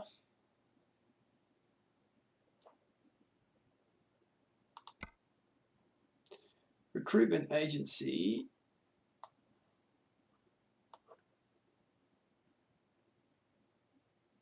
Oh, have I not found the one in Nice? Have I not been around Nice? Did I just drive out of there? Oh well.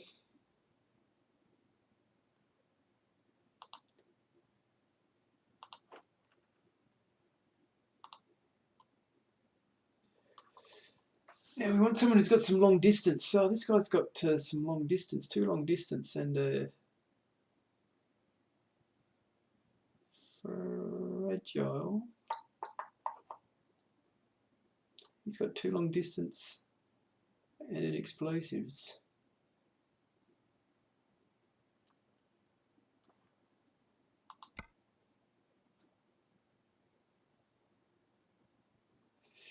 Katie's got a long distance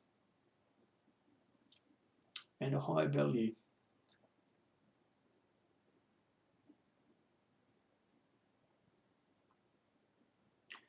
That's kind of the one we want. Hire, let's hire Katie. We're hiring pretty here. Hire driver.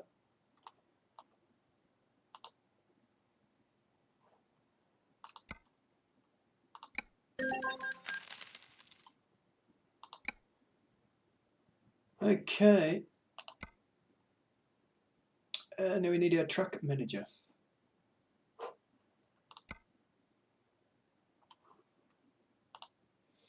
Here we go. Relocate.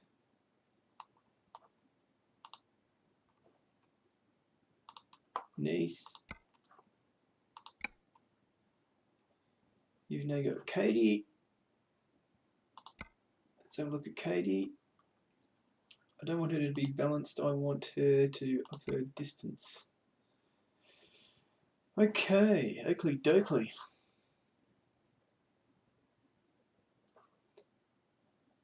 So now we get to buy another truck, huh? Truck dealers. Unfortunately, we want Renault only. We're on the Renault chassis, boys. Czech Republic, that's a close one. Lyon. That's where we bought the last one, wasn't it? Let's stick to Lyon, because we're French, right? Well, really, we live in Monaco, so does it select the dealer? Yes, please. The Renault Premium Normal Roof. The Renault Magnum Excellence.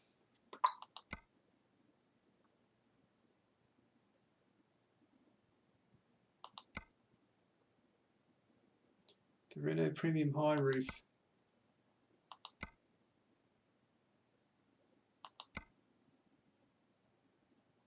Look at that paint job, huh?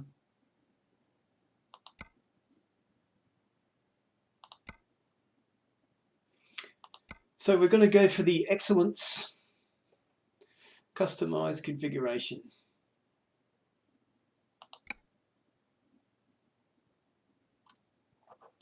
Now the first thing we've got to do is paint this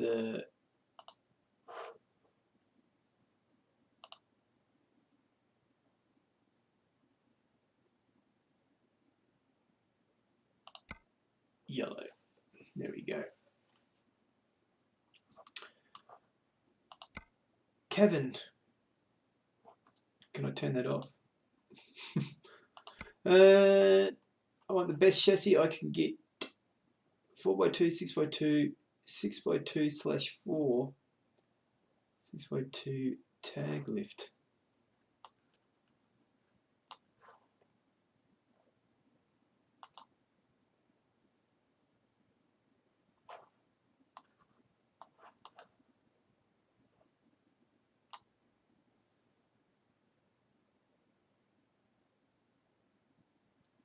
That's the one for me. Engine, what have you got? Oh, there's not a lot of choice, is there? 480 horsepower.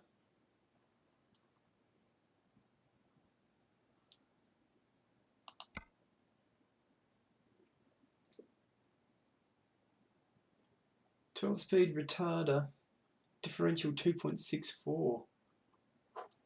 I want more diff than that, I think.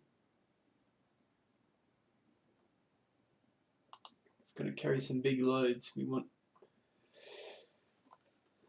that one. What's happening on the inside?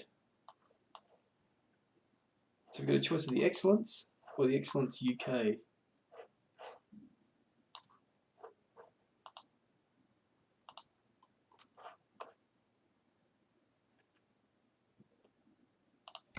The accessories.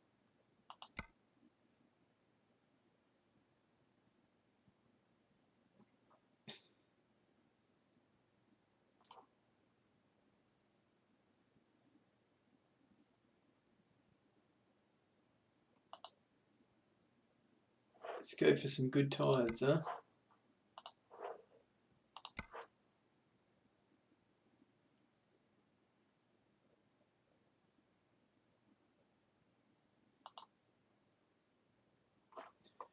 The cheapest Michelins.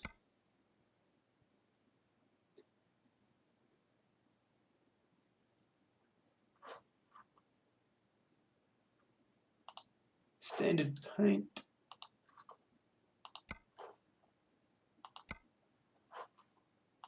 Standard paint.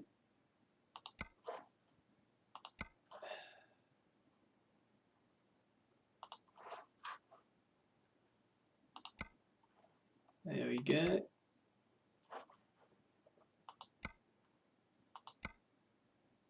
It's much over muchness, that, isn't it? I'd rather have this so water and mud comes out. Nothing on mud flaps to do.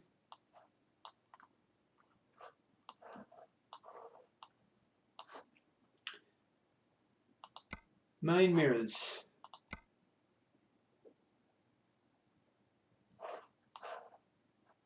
What's nicer, that or just black plastic? Black plastic sort of looks like a Renault more, doesn't it, really? Light board. No, I don't want one of those, mate, that's for sure. Flags, no. Bull bar, Grill guard, not really. Front mirror, plates. Sun visor. Let's go for light bar first.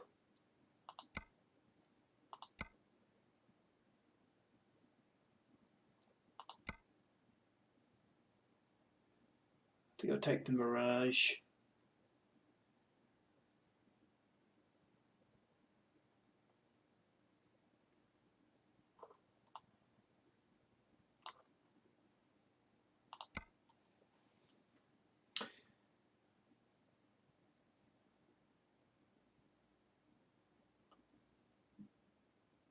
Actually, no, let's yeah,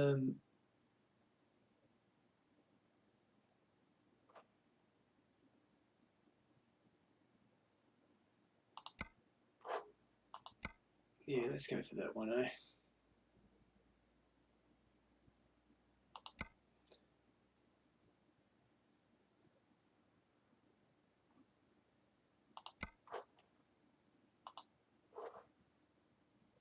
Some beacons up here.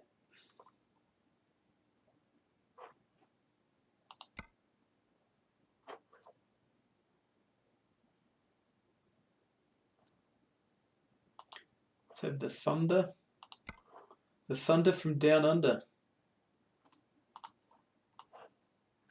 Why do they stick out so much on here? It's ridiculous. Can't have everything though, can you?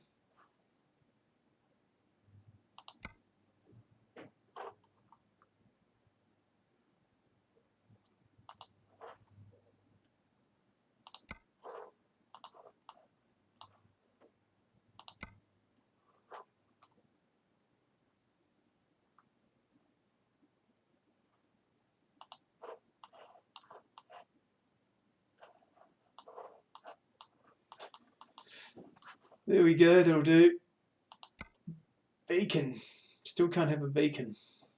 But, you know, I've got some flashing lights, right? And there's not much else to customise on this bad boy, is there?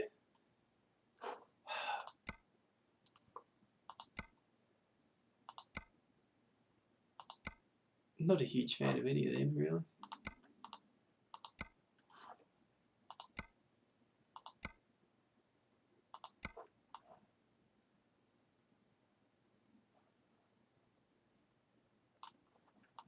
I mean, that might be interesting.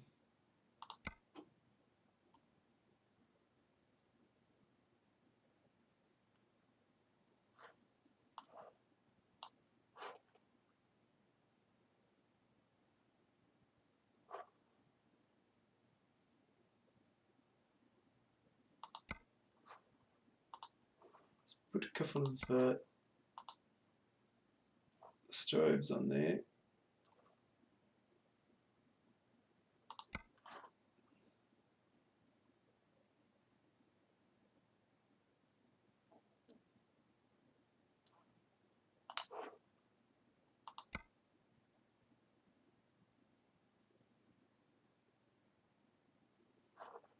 Side marker.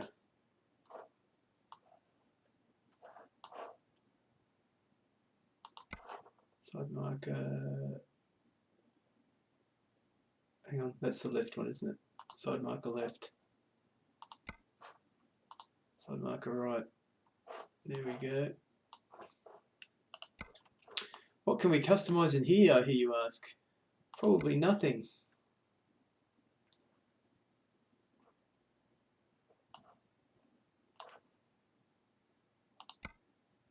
Front mirror. Don't use it. This one. Can I get rid of it? No, you can't.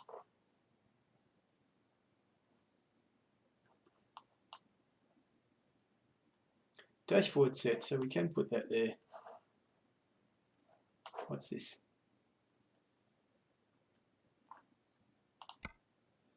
Seat items.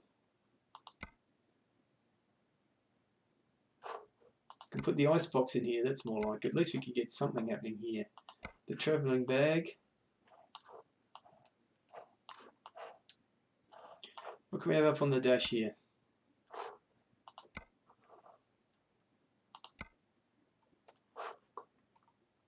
Toys, mugs, a leprechaun's hat. The Daft truck. Not going to have that, are we? If you're Danny Ric, you probably have a Mercedes one though.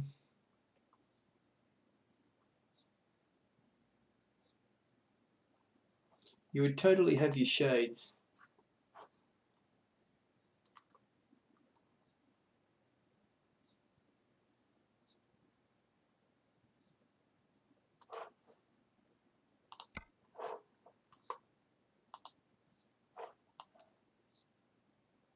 Actually, let's put that one there.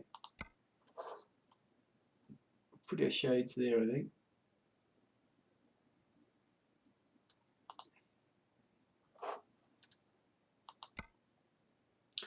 Handmade leather wallet. What about a hat? No hat.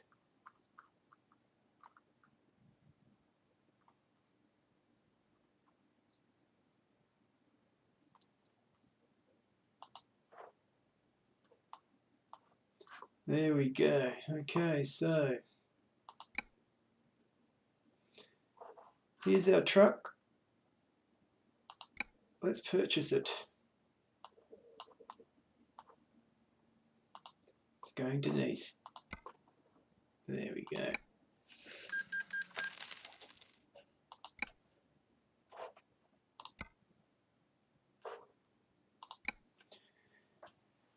Well, we've got our truck.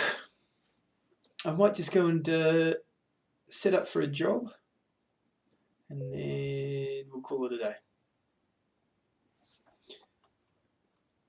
Where are we? I think I'm at the truck dealer in Lyon, is that right? Yes, we are. Freight market, please.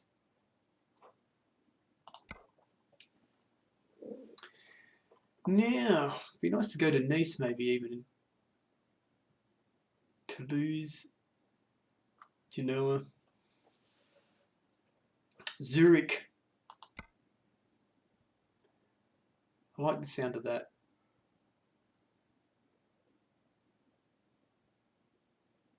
Let's go to Zurich.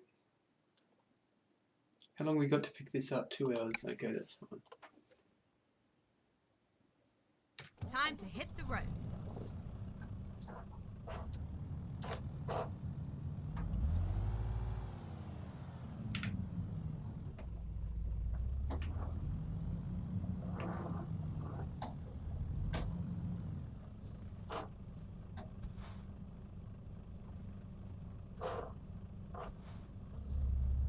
Turn left. Keep left and then turn left. Recruitment agency, very good. Turn left.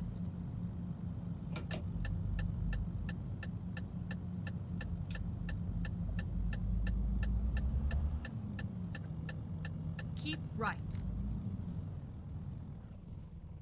Where am I going?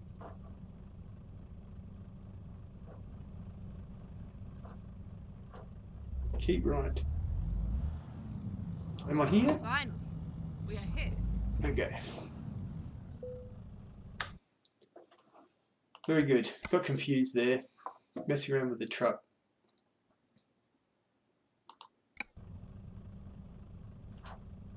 Got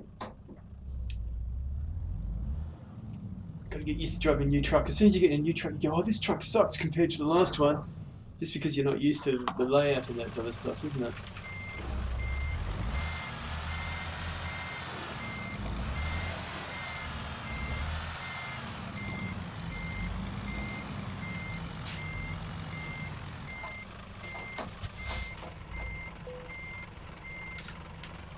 Okay, here we go.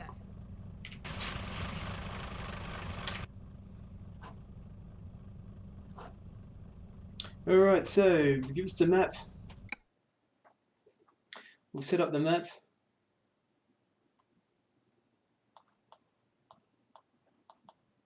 Geneva. We are absolutely going past there.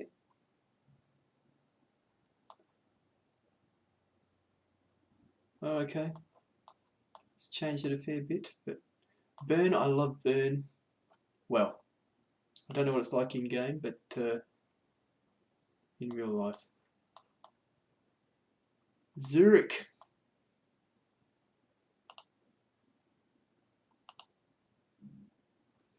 There we go. We're going to have a tour of Switzerland. Let's go. You said it. Let's get it.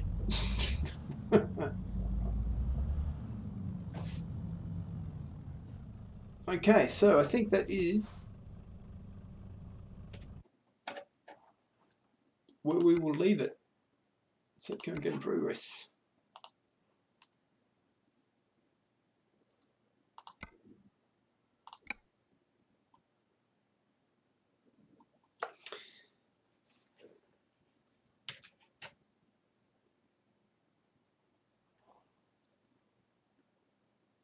So. That is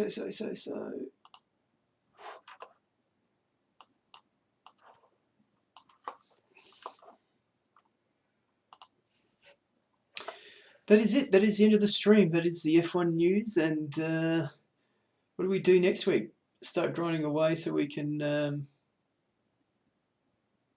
get another truck and driver. We might buy a trailer. We might grind away and buy. We might do a bit of a grind and buy a trailer, because it'll be a bit more of a grind before we get our next truck, I think. Now, choices with Renault are not so flash, are they? But you know, that's the Danny Ric life. So that is it. It's time to stop the stream.